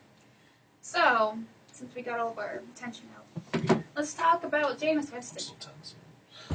Jameis Winston is in a little bit of trouble. Just a little. No, say it ain't so. It was brought to the attention of the media that Florida State freshman quarterback and Heisman Trophy candidates, so official, Jameis Winston is part of an ongoing investigation into a sexual assault complaint filed within the Tallahassee Police Department in December of 2012. And supposedly the case had been hypothetically closed, but not officially closed. And also supposedly the assailant in the incident report was listed as being between 5'9" and 5'11", of which Jameis Winston is 6'4". Yeah, you don't really mistake 6'4" people for 5'10". It's. Sorry, it's just funny for me because I saw that at the end of the report. I'm just like, I mean, I'm like 5'10" and a half. My best friend back at home is 6'4", 6'5". Don't mistake us. don't mistake that. I mean, I don't mean to make light of the situation, but it's interesting that this comes out now because the case. It took place a year ago. Well, it took place a year ago, and supposedly the charges had been either dropped or settled or something like that. And really, I think the whole point of them bringing this back into the spotlight is because Jameis Winston's in the spotlight. They're trying to ruin his Heisman candidacy. Oh, shocking. People like to cause drama? Oh, Johnny Manziel. Say it ain't so. Say it ain't so. Oh, Manti Te'o, man. Manti Te'o with his whole issue. No, people like to cause drama. Say it ain't so. I mean, it's just sad that this comes out now. I don't know what happened, obviously. I mean, it was allegedly, but for all we know, the person I just... Well, I don't think the incident report has been released. But No. But it's funny how like all these news outlets are just running with the story when all that really happened was they just like opened up the case again and just said, "Hey, we're just gonna take a look at it." it was turned over from the attorney to the State Department, and they relooked at it, I guess, for their Which finals is what or they're whatever. supposed to do. Right, exactly. No, I know, but it was released from the state or from the attorney of this accused victim, and it was turned over to the state, and that's how it got brought up again. I guess I don't know. And news outlets just run with it because that's what news outlets. Yeah. And we are media, but you know what? We are not those media. So, We do try you not think to. this hurts Jameis's chance It for the hurts Heisman? his chances with the Heisman for people that aren't actually informed. Because it makes you look bad. It makes him look bad. If people don't actually know what really But to be happened. fair, the people that actually vote on the Heisman are informed. Yes, so it shouldn't, hypothetically. We're also assuming people to be smart. Yeah, if you're looking, because Do you know who Heisman, votes for the Heisman? really, I have, but I look have at this. no faith in Look at humans. this. Do you know who votes for the Heisman? But it's a committee. Writers. I know. No, it's not. No, it's not It's committee. not writers. Is it Is it coaches? It's past members of the Heisman. Oh, that's interesting. Because like, why are there They're so the many ones that votes? vote for it. It's Why are there past so many members votes of the Heisman then? people. You remember last season? Is it? I thought it was. There's so many votes that came in. I Maybe think it's like some. a I whole. think some are weighted more than others. Everybody Oh, that's okay. won a Heisman gets. I their thought it'd be like votes. other awards where it's basically given by a No, writer. everybody that's won a Heisman gets their vote, and that I think those are the ones that are weighted the most. Oh, that's interesting. I wonder But I if they took believe away. the media does Hey, put I'm in curious. their Did they take votes. away Reggie Bush's vote too? Probably Oh, that's because they took away his Heisman, That's so he's interesting. not technically That's an fine, alumnus anymore. But Oh. but really, you look at this. Does this really hurt his Heisman chances? Because if you look at this, the people who do the voting, they're not going to look at that as part of his performance. The Heisman is strictly on performance. You look at that; that's not Is even it close. strictly on performance? I remember last Is year. it strictly on remember last performance? That year. should be. But Didn't we have had a ton of conversations it's about not gonna this? be. It's not going to be just because of this complaint. They're not going to No, vote not him for just Heisman because- anymore. No, but it still factors into the story. But I I'm mean, not saying this is the deal breaker, like end all right, be all. but because But it factors. But say okay, we have Mariota on this end, and we have McCarron on this end, we have Winston on this end. It's like, oh well, Mariota got hurt, and Winston, he's in that whole sex offender case. McCarron's looking pretty good. It's just. It shouldn't be on that though. But it might. It really shouldn't be on like the I'm just storyline or giving anything options. like that. I was just giving But- options. Because the Heisman should strictly be on just your season performance, which it hasn't really been in the last 5 years. It's just this whole complaint thing is just coming out of the blue now because they want to ruin Winston in general. They want to ruin his reputation. They want to ruin everything. It seems like, but this shouldn't affect his Heisman chances. That makes it nice. I didn't expect it to be that sweet. All right. So off of Heisman hype because we're running short on time. We're just hyped today. Oh, I'm we exhausted for are. the game. We are. Oh, After that first Exhausted hour, with your this voice? is What? gonna be like, a bit, my body's pretty tired. So I'll be just exhausted for something, my, like, 3 minutes just of game time. something. Hush your face. Yeah. Just something I wanted to bring up. This is not debatable, but Okay. the Tulsa Marshall game on Thursday night has been moved. The start time has been moved by 1 minute in order to mark the exact anniversary of the November 14th, 1970 plane crash that killed the Marshall football team. And We are coaching Marshall. staff. That was based on true Yep. event. No, I'm aware. Yeah. I was just trying to figure out if I like this or not. So the school announced Thursday the kickoff is now set for 7:36 Eastern Time to the minutes, which marks the 43rd anniversary of the plane crash. Killed 75 football players, coaches, fans, and administrators. Devastating. Yes, very much so. Which The I'm veteran really herd okay will with have this. the usual block M on the right side of their helmets and a green 75 on the left side of their helmets. So I just thought that was a very interesting thing to do to just change time by a Oh, minute. the green 75 is Yeah. for the football players. Mhm. Okay. For all those that were killed, there were 75. Oh, 75 between all of those Mhm. people. Football Okay. players, coaches, Gotcha. fans, and administrators. Gotcha. I thought that was a very interesting. Yeah, that's And that's really I good. like it. I do too. So, our last football topic, and then we have to hit basketball really fast. Okay. Because basketball happened too, Yes. people. So, your game of the week this week. You get one, and we're going to do this one fast. Pull them up. What was the one that I had in my head? You get one. Fun fact: games that have been completed Tuesday. Bowling Green beat Ohio 49-0. Toledo beat Buffalo 51-41. On Wednesday, Miami of Ohio lost to Kent State 24-6. And Northern Illinois stays undefeated, beating Ball State 48-27. They had to come back in the final. They had 21 points in the fourth quarter. Which was the deciding factor. They won by 21. Hey. Mm-hmm. I kind of want to look at the. I know it's probably very biased, but looking at the Alabama Mississippi State game. Why is that biased for you? Are you an Just Alabama because fan? no, it's just it seems like I'm riding them.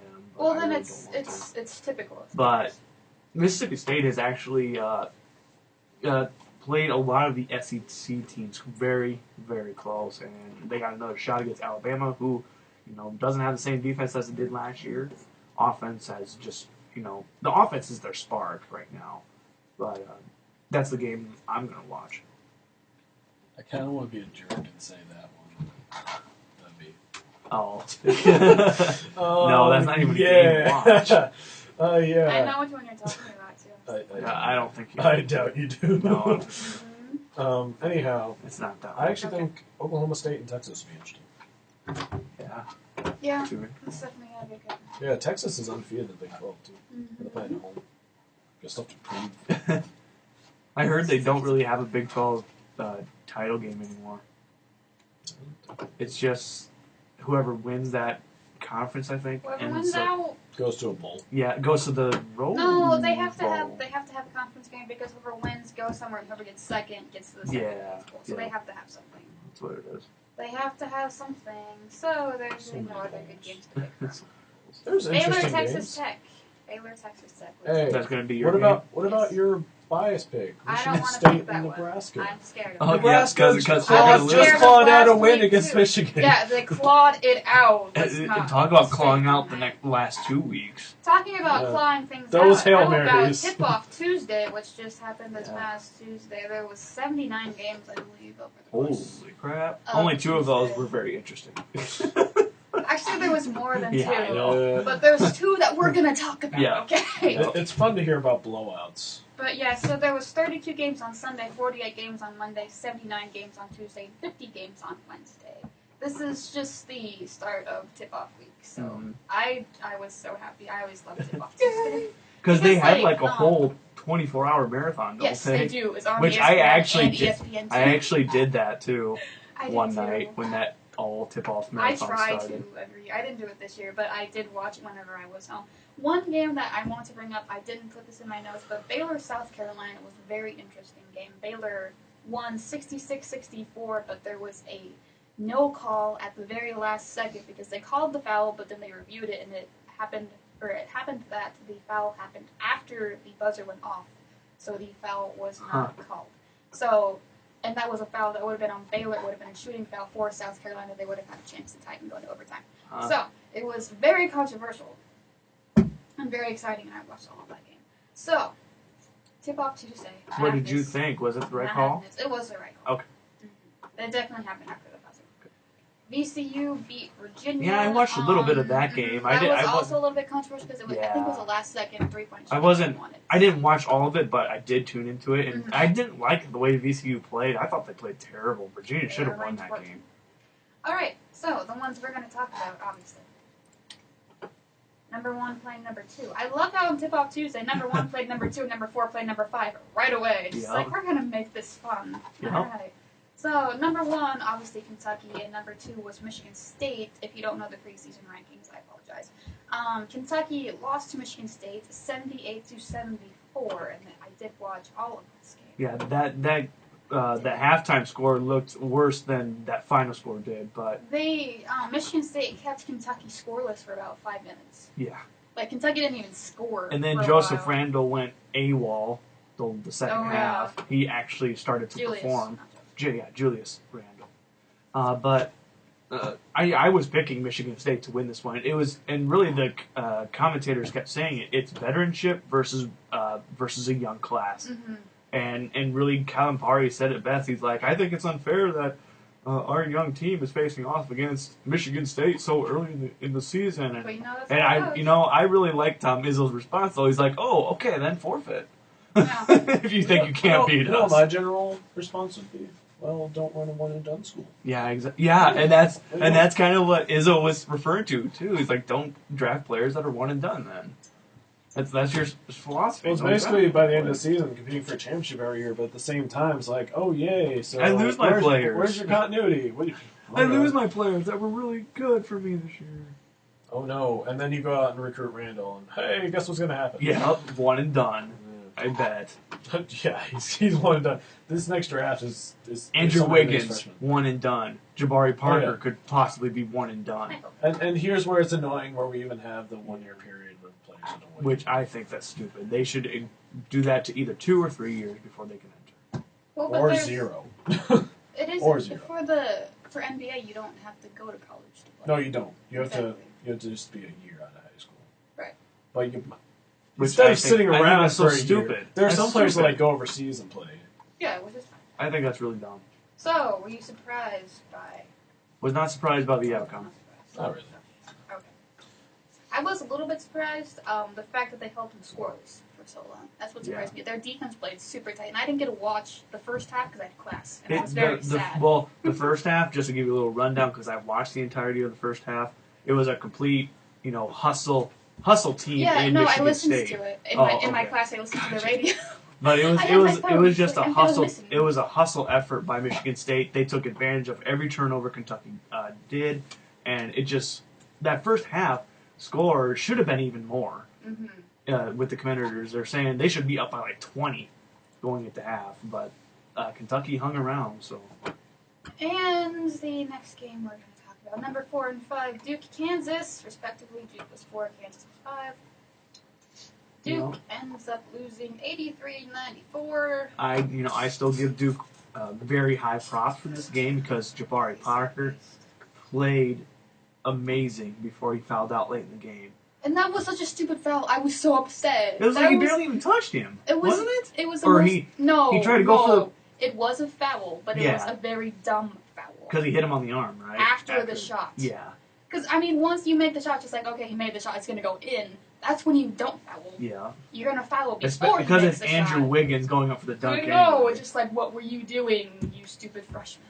I was really upset at that fucking But, I still applaud his performance. And even really, Wiggins didn't have the best performance of his life, too. He only had 22 points. 25. 25 points. Oh, wait, that's minutes. Just kidding. Okay. Is it 22? Points, 22 points, yes. And then 9 rebounds or 8 rebounds? Rebounds, yeah, 8. Yeah, so, those are good statistical numbers. But Andrew Wiggins, the number 1 overall person in the draft, or not in the draft, the ESPN 150, the number 1 overall player. He's the top recruit coming out of high school. Yeah, it's like he should have had better numbers, but he started off very cold in this game. To be fair, Duke has a good defense. They do. And to be fair, he only played 25 minutes, but having 25 minutes and scoring 22 points, that's saying something about him. But, I wasn't surprised at this outcome. And I was not surprised that Duke kept it close until late in the game. Now, I knew this would probably be the better of the 2 games. Because they're 2 high-powered teams. Duke and Kansas are known to be very good. I was very sad. But heck, you can't be very sad with how well they played. No, they played very well, but I was sad that they let it slip out of their reach so late in the game. Which they were only down by 2 Mm-hmm. late in the game. So And then they let Kansas just Yeah. do whatever. After Jabari got his last foul, and then it's just like, good job. yeah, and then Good they had job. no offense whatsoever. So I was beating things. Josh, what did you think of this game?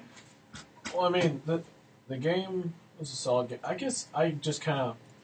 Okay, my focus is on NBA as opposed to NCAA, so I look at the prospects, which is what I do. I'm a little interested in their all-around game. It was a little surprising with a lot of rebounds. Rebounds happen. you need rebounds to get on offense. No, there's no rebounds. Rebounds happen. Oh, Wiggins with 8 rebounds and Parker with 9. 9, I bet they probably Very led that. Needs category to both cut down games. those fouls a bit. Really? Yeah. Yeah. 5 fouls a game, that's We've problem. been talking about They that foul for a out long at time. 5. Do they foul at 5? Yes. Okay. Yes. It's different. NBA is the only one that has 6. Everybody else is 5. To the guy who only watches NBA. NBA is the only one. Wouldn't who know sucks. that. Back when I played, I think it was 6 in Y ball, so give me a break. Well, then you weren't playing the right Y ball. Anyways, Which Y ball did you play again? the actual Y ball. None. So, the Wooden Award.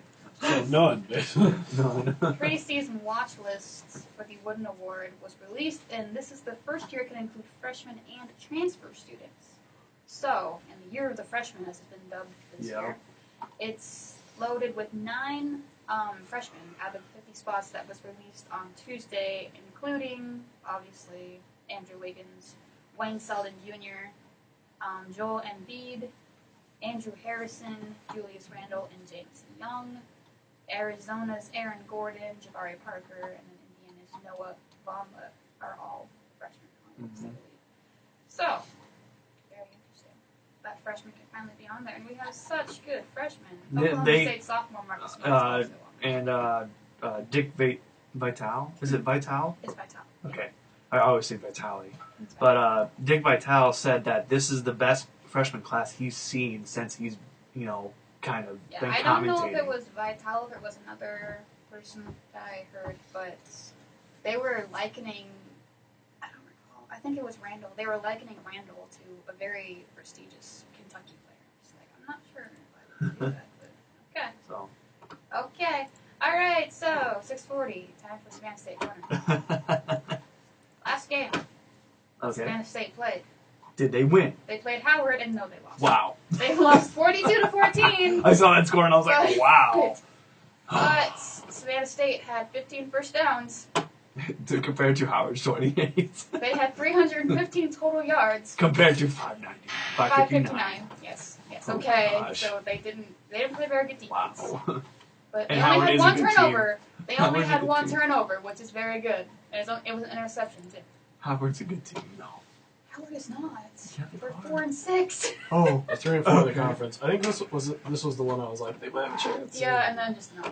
So Breaking passing my wise, heart. I Breaking think my heart. I think it's because Bostic didn't play. Prunty was the main quarterback. Bostic What's didn't wrong with play. Bostic? I don't know why Bostic didn't play. Is but Bostic Prunty- hurt?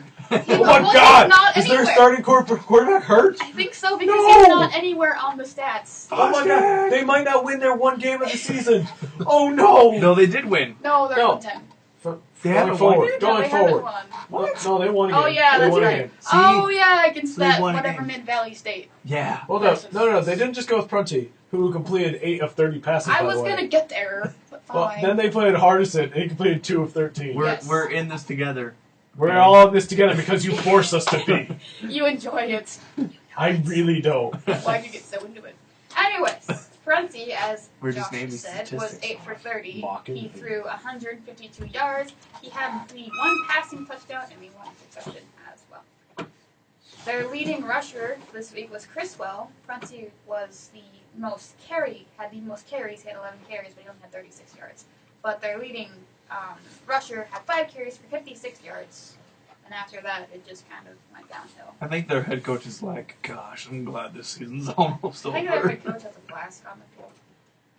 Hayward had another good game, though. Hayward had 99 yards for 4 receptions. Yeah, we And got he had scouts the out catch. there for him. He's a senior, man. Right? Hayward's pretty good. Hey. Pretty legit.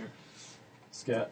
I think he's pretty good. He did the kick return too, and he had a Well, he 78 returns yards punts. He returns some punts and kickoffs. kicks, right? So Did he get a did punt pretty return? legit. Yeah, He's he had returned 1. 1 this season. He's returned. One. Well, he's returned 1, and that was in this last game. Why can't I find any of his offensive stuff? He returns 4 Player kicks. No. Player profile? Well, yeah. He returned 4 kicks in this last game. He had 78 yards, and he averaged about 20 per kick return, which isn't bad at all, considering where. Hey, fun fact: Savannah is his hometown. Fun fact: Savannah State's Hunter McCarthy hunted 8 times for a total of 284 yards. Dang. I'm kind of Is that curious. pretty low? I kind of want to see if everybody's hometown is somewhere in Georgia on that team. 'Cause that must be other recruit. And just enjoy Do you think they can? Jacksonville, Florida for their running back. Do you think they really can recruit? I don't know. We can recruit. You could probably go to the team page and then just look at a roster. Prunty is from Georgia. You could as probably a just freshman. you could probably just go to a roster. And Yeah, look You know at what? roster. Fine. I'm just trying to help you out here. Stop moving. So, Okay. looking at Howard's side, they're passing McGee was 26 for 37 for 326 yards. He had 2 touchdowns. Yeah. Is everybody from Georgia? Pretty much Most. almost all. Like 90%? A huge Yeah, proportion. 90%. Either Georgia or Florida. There's one person from North Carolina. One person from D.C. I saw. Utah. Massachusetts. New Jersey. Illinois. And I'd say about 90% of the teams Yeah, from Georgia. 90% of the teams from Alright, Florida. so. Like That's why they stink, because they're drafting all Georgia players. Hey, Well, you all know, the I'm good sure there's Georgia some people- decent players in Georgia. Well, yeah, all the good Georgia people go to UGA, though. No, Maybe a little. Aaron Murray may not be from Georgia. He may be from some other state. A lot of them are from Savannah, Georgia, even more. Well, because of Savannah State. That makes so much Duh. sense. But yeah, I doubt that a whole lot of players from our team are from Vermillion, South Dakota. But a lot of them are from South Dakota. Yeah. So they will But play we North draft Carolina. good players here. This team? Georgia does. No, they play this team in football. or Georgia basketball. does. So they're going to play North Carolina A&T Well- State University. What is that again? North Carolina this is, A&T. Sorry, I was thinking we were on Actually, a different sport. I guess it's kind of bad for them because if you're a really good player in Georgia, I'd assume that Georgia would recruit you. That's what I As said. opposed they go to- UGA. as opposed That's to- what yeah. UGA is. If you're a really good player in South Dakota, Yeah, nobody gets you. UNL, You know? Hey. Minnesota, what do you got? Haha, you're stuck here. So, NCA&T is 5-4, 2-4 in the MEAC. They got another shot. If Boston They lost their last game 24-23 to Morgan State. Oh, so we do have a shot. It's pretty legit right now. They also scored 59 points against Lynchburg. Let's get your So that's kind of scary. You know, let's get I- your first win of the I conference, think gentlemen. I think they should petition to put a, you know, those like football throwing machines. Just put that at quarterback. This is their last game of the season. Just So petition. Just petition. It's like, can we just use the machine? It's one us. Keep it out there, just Yeah. put the ball in. If you sack it, you sack it. I mean, whatever. But guys, this is kind of a big deal because this is the Tigers' last game of the season. Thank God. Well, then we still have basketball. Yeah, it's not over. We're covering basketball too. It's like We're talking volleyball, about the basketball, kids. track and field. So let's talk everything. about volleyball. Okay, I'd rather talk about volleyball anyway. Let's talk about volleyball. If it pulls up. Isn't their volleyball team horrible? We'll see Yes. how their volleyball team fared. They Oh, won! they won! This is super Is that the exciting. first game they won? In like 2 years. Like in 2 years? So, Holy crap! November 8th is where we need to start, right? Yeah. So November 8th, they play North Carolina A&T State in volleyball. That's who they're playing in football. Is that crazy? And they lost 0-3. But on November 10th, they played North Carolina Central University, who was also in the MEAC, and they won 3-1. They won 25-21. They lost the second set 21-25, and then they won sets 3, 25-16, and set 4, 25-20. Is it too early to say playoffs? Is it? No. It's a little bit too late. It's I'm too sure. early. A little bit too late. A little You bit could too be like, late. I don't is think it they're too going to make early? the playoffs with one win. But let's go back too and early, yeah. see. So It'd be in, correct either way, because too early, oh wait, we're not in anyway. in 2012, I know they didn't have any wins. Let's see what they had in 2011. Oh, we said they had none. And no, in Didn't they? 2012 they had. Last year they had no Oh, wins. gotcha. In 2011 they had no wins. Oh boy. In 2010, Did they We're going back have a one while. One win. they had 5 Oh, in yeah. 2010. So this is their first win since the 2010 season. Congratulations! All right, Congratulations. moving on to basketball. Men's basketball. Perfect. Men's are winning. Men's are the only good team they got. Men's. Maybe we should start with women's then. because the men's are good. Well, they're starting. So they had a fairly tough schedule to start things off. They had a game the 8th, the 9th, and the 12th. Their game on the 8th was against Pittsburgh, and they lost Yeah, that Pittsburgh, 88 to yeah. 55. That's going to be a loss. Right. And then they played Robert Morris University, who is the team that beat Kentucky in the NIT last year. If I remember right, Morris was. Oh, yeah. Mhm. Yep. And they lost to them 86-66. And then they And then they just played won? Tennessee Temple University, and they won that 73 to 60. So they should be 2-2, not 1-2. They are 1-2. No, this is an exhibition game. This doesn't count. Oh, gotcha. They're 1-2. Okay, that makes sense. Their upcoming game is the 14th, which is Florida today. National. They play Florida National University. That So, should be easy. That should be interesting. Good luck to the men's as we look at the women's. Because we're running out. So, women's are currently 1-0. They've only had the one game. They've had their exhibition game, Wow, and then they they kind of played destroyed them. Columbia College, which is out of South Carolina, and they won 88 to 41. They play their next game in 2 days. On the 16th, they will play Charleston Southern University. And then they go to the Baylor University Classic. Wow. That's going to be fun. Good They'll luck to probably Hornets. lose. They'll probably lose all 3 of those games. They play Baylor, University of Or Texas, all San 4. Antonio, and then, no, just the 3. And then Northwestern State. Oh yeah. It's Northwestern State, not Northwestern, so that saves a little bit. But, yeah. So good luck to them as well as they get ready to take on Charleston Southern. And we go to USD. USD football. Let's see here. Our last game, we lost 31-27. Yep, and really, you look at it, we probably shouldn't have lost that game because special teams gave up a late touchdown. Again, second straight week. Yeah. How long was that kick return again? I actually watched it on TV. I was kind of yelling at my TV. I was 98 like, yards. how bad is our special teams? 98 yards. Really? We've had a lot of bad special teams. You this looked season. at this, though, really, the kicker just made a bad move. He was expecting Ellis Henderson to go cut back in to, like, evade his, tackle. But the kicker stopped, and Ellis Henderson just kept going. And that's kind of why they gave it up, because the kicker just misread it. Here's my thing. With Bergman. I'm going to put it more on the 10 guys in front of the kicker True. that let him get past them True. before putting it on the kicker. Yeah. Because the kicker isn't the best tackler on the special teams. And it's not his job. There's 10 guys running down the field, but the express purpose to tackle him.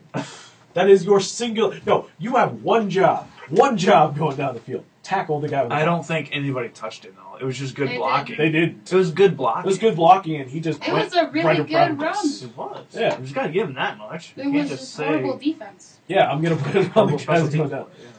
So I just like saying you have offensive one yards. job. One job. Total offensive yards, U of M had 389 yards and USD had 458. Which, means we moved the ball and we got more Oh yards yeah, we than they moved did, it. but It we was, just didn't it was hit. looking super and promising. we had the win until then. Yeah, until 138 remained. Until that return. Hey, good news. Bama had a good game. He did, yeah. Which he may not He start. got slightly hurt. Mm-hmm. He may be in... him and Roberts may rest this week. Against SDSU? I would be surprised Oh. if they do. I would think be because of the surprised if they rivalry, do. I don't think... As long as he can run with the football, no. He's going to play. And like we saw last week, Vandermountain got a couple of plays in the running back position. Who knows what they're going to do there with him? Since they are, with 2 beat-up running backs. He's been relatively successful. Mm-hmm. Well, yeah, everywhere. We kind of talked about this too. You could use him really He was anywhere. very good in the passing game. You could use him anywhere. Yes. And Earl was 27 for 45, speaking of quarterbacks. Which I think he'll have another good game. I certainly hope so. I was a little disappointed in Riley Donovan, I'm not going to lie. Well, Not only he did. had a little bit less yardage than Yeah. he used, but not only that, I was disappointed with his immaturity on the field this past game. What was that? I think he's one of the ones that got unsportsmanlike because he kept, I don't know if it was this week or last week. It might have been last week against Young South State. Yeah, because he kept talking to the ref. I was just a little bit disappointed with that. He's a kid. I don't think I really saw anything Still. with that. Yeah. I must not have been. Riley he got his redshirt. He's a true freshman. But he's, He's a kid. given He's a he kid. didn't get 51 yards receiving. Right. Didn't get the, leading receiving. I was very happy with our defense getting takeaways. Mm-hmm. Forced 3 picks. Our defense continues to do well. And that was Jordan Johnson's, he entering this game, he only had 1 pick on the season. And he had 3. And then he had 3 just in this game alone. So our defense performed very well, and we literally had that game won. Well, you know what that says with all the other teams they played, though. They haven't played anybody. They haven't seen the defense like us. And I think that's probably why Jordan Johnson struggled a little bit. And really, you look at it, the last, I think, 5 minutes, his offense didn't see the field. Because it was defensive score, we punted it, or we scored a field goal, and then the special team scored.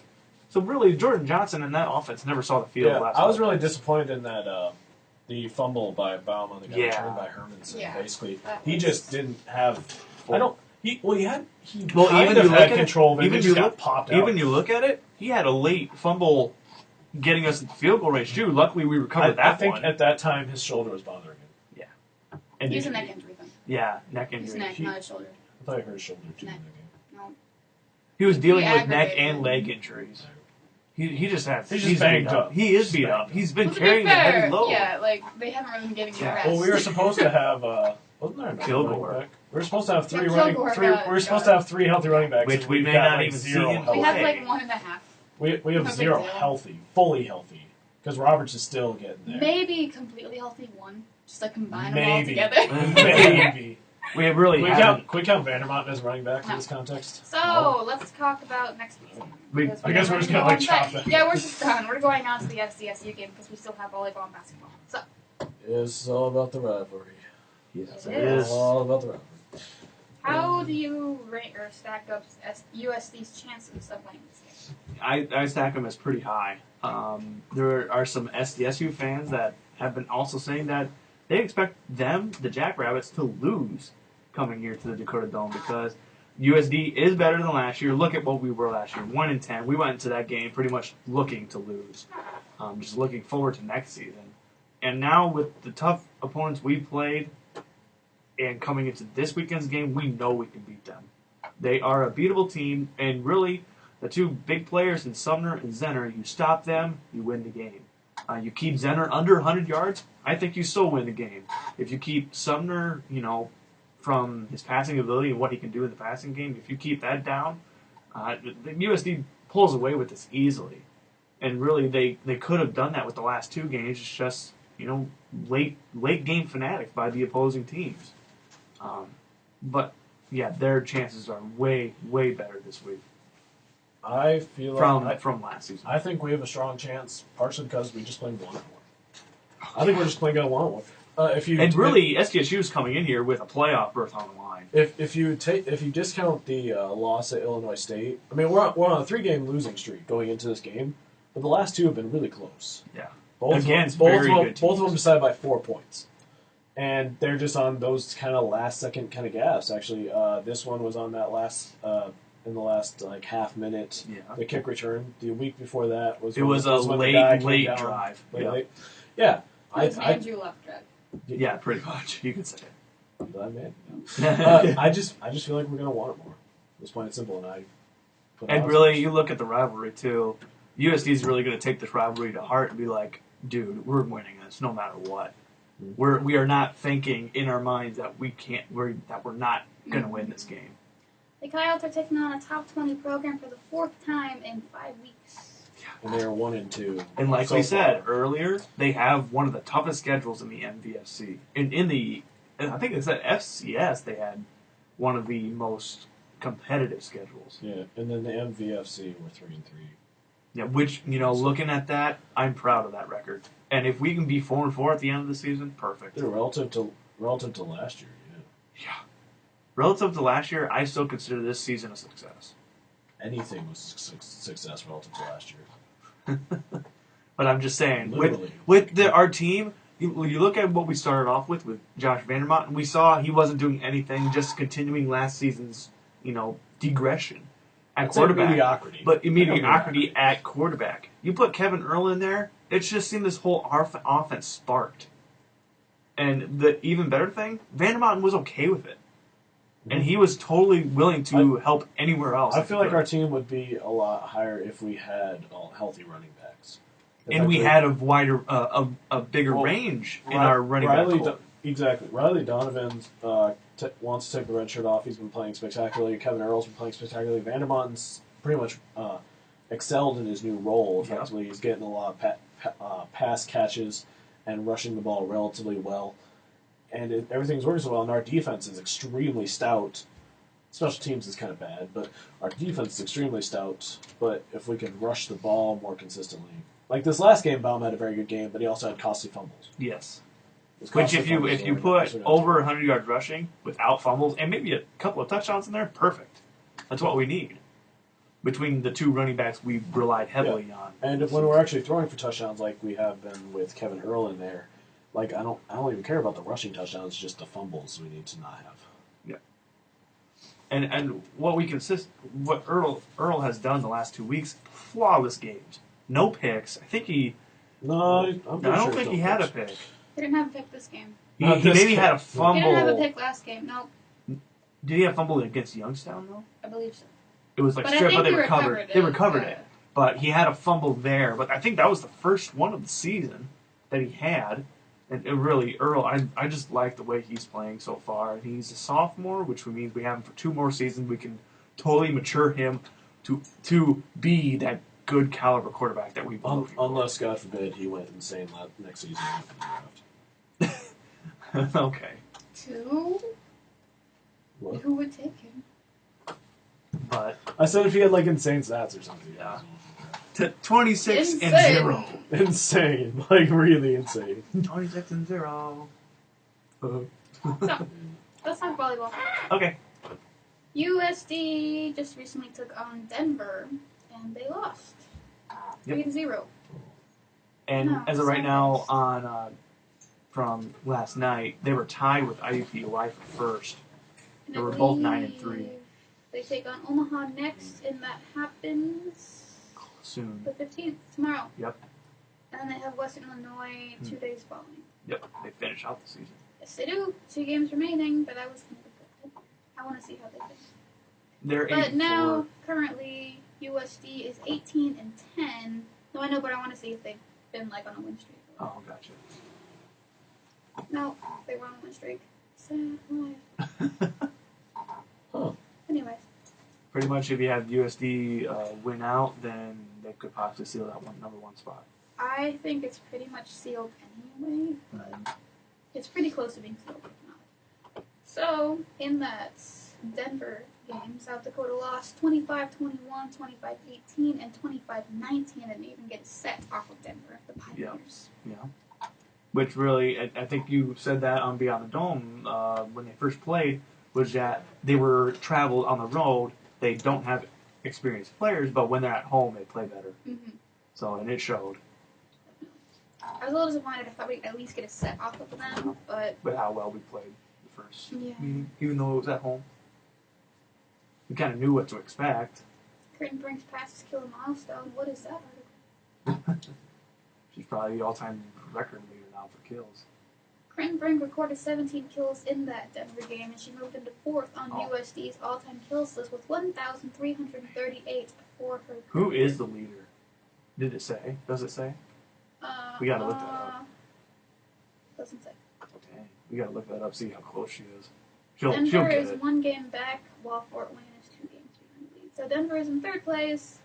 USD and IUPI are still tied in 1st place. So, It's a very nail-biting end of the season for yes. volleyball. Yep. Very exciting. Because they're both, IUPUI and USD are both 9 and 3. Mm-hmm. So one of them's gonna have to win out.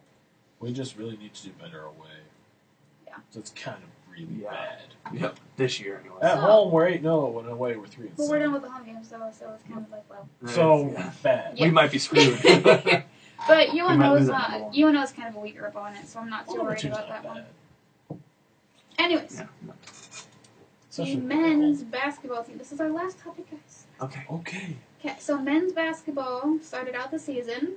They played St. Bonaventure, and they also played Canisius, and they are now 0-2.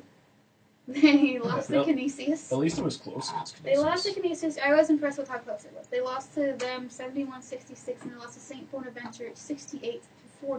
I was expecting that one to be a closer game, Me but too. you know, St. Bonaventure 2 years ago did make the tournament. And that was USD's first game too, so maybe they were just trying to get the jitters away. Gruis has been playing decent. Yeah, Yeah. he's going to need Gruis. to. Gruis. Gruis. Gruis. There's an I in there. Gruis. The pronunciation guide says Gruis. Gruis. Fine. So go off Trust the pronunciation. pronunciation guy, whoever he is. We have to. It's not a he. It's not a he. It's an article. What? Oh, It's guy. the I thought you said Pronunciation guy. I thought you guide. said pronunciation guy. Gotcha. So their next Hearing game impaired over is the 22nd, which is next Friday. Oh, that was interesting. They play Wyoming in Wyoming. It'll be in Laramie. So And it's, it'll be on TV, apparently. I think gonna it's be on Wyoming's yeah, or local on their channel. local It's network. like their midcoat, Yeah, basically. it really is. So, have you ever heard of Root Sports? Seriously? Exactly. So they'll play I've them heard at 9 and at a Central Time. So it's kind of a late game, but hopefully it goes It's well. Wyoming, so Hopefully it goes well. So looking at the women's side, the women's started things off as well. They played Cal State Fullerton, UC Irvine, and Iowa State. They are 1-2. They're one win coming off of Cal State Fullerton, which was their first game. They won 66-57. Their second game against UC Irvine, very close, and lost 68-64.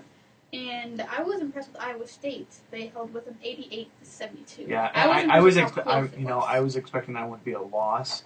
But I wasn't going to be that close. Yeah, I was impressed they scored 72.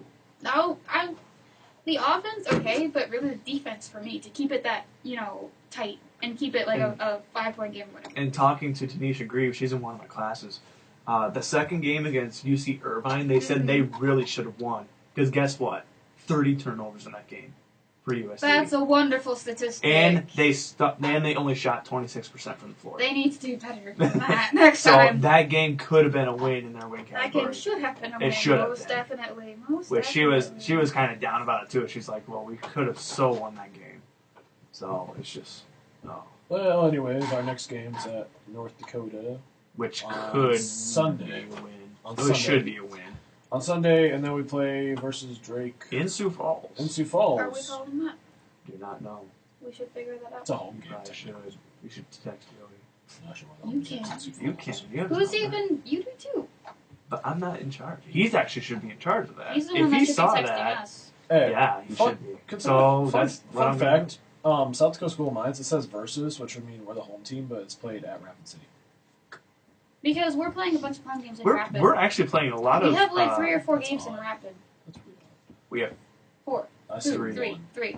I think. There's some for the And men's women's? as well. Okay, because I'm There's like, some for that the men's seems as kind of odd to me. And It's then- 2 or 3. You know, we I play don't one know in why. Omaha then too with Omaha. Yeah, we have Omaha, and then we play UNL, which we're thinking about going up for that one too. What'd you say? And Yeah. then, The one Uh, at UNL, like right before Christmas. And then there's in South Dakota State. That's in Brooklyn. and then there's one in Creighton. We're thinking about Yeah. going for that one Maybe. too. Maybe. That's if the whole because really you have to Oh, contact them, get a meeting, Right. No, I know. Pass. I understand the process. which Joey may be a little bit late on that. So it's up to Joey what he wants to do. So. We'll talk about this later, but anyhow, Final how? it's like we're gonna do a 7:06. final man. how because Nate was annoying. Yes, I lose, right? Yes. Josh, you Do I win? Oh my gosh! I actually win for once. All right. Just saw this article. I actually didn't get a chance to read it because I was busy focusing on the show. But apparently, the NFL Vice President of Officiating, Dean Blandino, says the league's competition committee, and this is a quote from ESPN actually straight, will take a look this offseason at whether to expand rules to protect quarterbacks. Because apparently we need more of those. You know what? It's not enough that we're already in like the pinball football age where if you even touch a quarterback, God forbid, we touch Tom Brady when he has the ball or when he's just released the ball. No, let's get more of them. And the thing is, their reasoning for this is that a lot of these quarterbacks in the NFL are getting injured and that kind of stuff. Supposedly of the week's 15 games, 9 of them this week, which is 60%, will feature a team that changed QBs because of injuries. You know what? At a certain point, how about we just play flag football? That's just at a certain point. I'm figuring just have flag football because all these rule changes for the QBs is extremely favoritism toward the offense, Yes. toward the QBs, and the defensive players get none of these rule changes in their benefit. All these rule changes are specifically for the offense, and the NFL just keeps trying to hide behind the whole thing about player safety. You know what? If you're going to do player safety, make it for both sides. All right, that has been Make Your Point for this week. We'll be back next week, 5 to 7. As always, hopefully not as late and as carried as this week. So, if you enjoyed it, I'm glad. Like our Facebook page, Make Your Points. I think our Facebook address is facebook.com/thefinalhowl. Just type in the bar. I know, but we have an actual address. We have a Twitter Oh my account. We have God. a YouTube account. I'm going to be getting that up as well on our Facebook page because we link that on Facebook, but probably not the Ustream. So. You should tune into our Ustream. We do that every week now as well. You can watch us be psychotic in the studio as well as out. As the guys giggle, they don't know they're not on air. It's fun. Okay, don't distract me. Please keep listening to 91.1 KAOR Radio. Thanks for listening to Make Your Point. Enjoy every week in all the sports happening. For Josh and Nate, I'm Victoria. Thanks for listening. Shut up. Oh my god. I hate you guys so much. That is just great. That's a good video, people, ladies and gentlemen. That final howl. I was afraid because I was talking so fast. I'm just like, I think I did pretty good on that one. Oh man. Yeah, pretty much what you said was exactly what I was going to say. It's like wonderful hypocrisy. It's like just because of Peyton Manning getting injured, oh, we'll look at that now. Yeah. It's Well, like, that's basically we brought up a good point. Peyton Manning too, but like Tom Brady's kind of the poster boy for me. We brought up a good point last night. Why? It's like if you're gonna give them these big time quarterbacks, Aaron Rodgers, Drew Brees, all those people, the same look. Why don't you give these other ones like Jake Locker or running quarterbacks? They said flat out, if you're a running quarterback, you're gonna get hit. They said flat out at the beginning of the year. So what? Because who was the 49ers coach? Yeah, well, I'm going to ask you a question. And him a question. Because Harbaugh came out and was like, hey, why don't you guys protect Kaepernick and that kind of stuff because he's running QB. And then like you on the option, you're going to get hit just flat out. You're just not going to get protected. And I think after you learned that, I think they stopped running it. That's probably part of it. Because at that point, if you're going to have a running QB and everything, that's fine. Everything like that. But I believe until you pass that last scrimmage, you should have the same protection that everybody else gets. That's just fairness. Okay. Who's doing girls play like this? Do not know. Because I know Joe does my schedule, I don't know. I don't know if you want me to do it. Well, that's something we can talk about. Or if you want me to do men play-by-play, because I know you're going to do most of it, but you're going to want to step out at the end. You're going to want to, like Gary stepped out at the end. So I mean, if you want me to take over men's play-by-play too, because we need to kind of coordinate this. That was my question. You don't know. When's the game? 9. Brett You realize you could answer that too. Brett wants to go to Tracy. When the game's at 9. Cherry Street closes at. I know. 11. We go. It closes at 11. Go now. I always We'll drive. Yeah, I want to change. I have to go to my place. Depending on how long we take, because like I need to change. I know, but we can make it know. I can suggest. If he needs friends, yeah, we can. Well, he says he needs Tracy. It's like okay, but I need to change. I would totally go with you guys, but I don't think I have. Okay.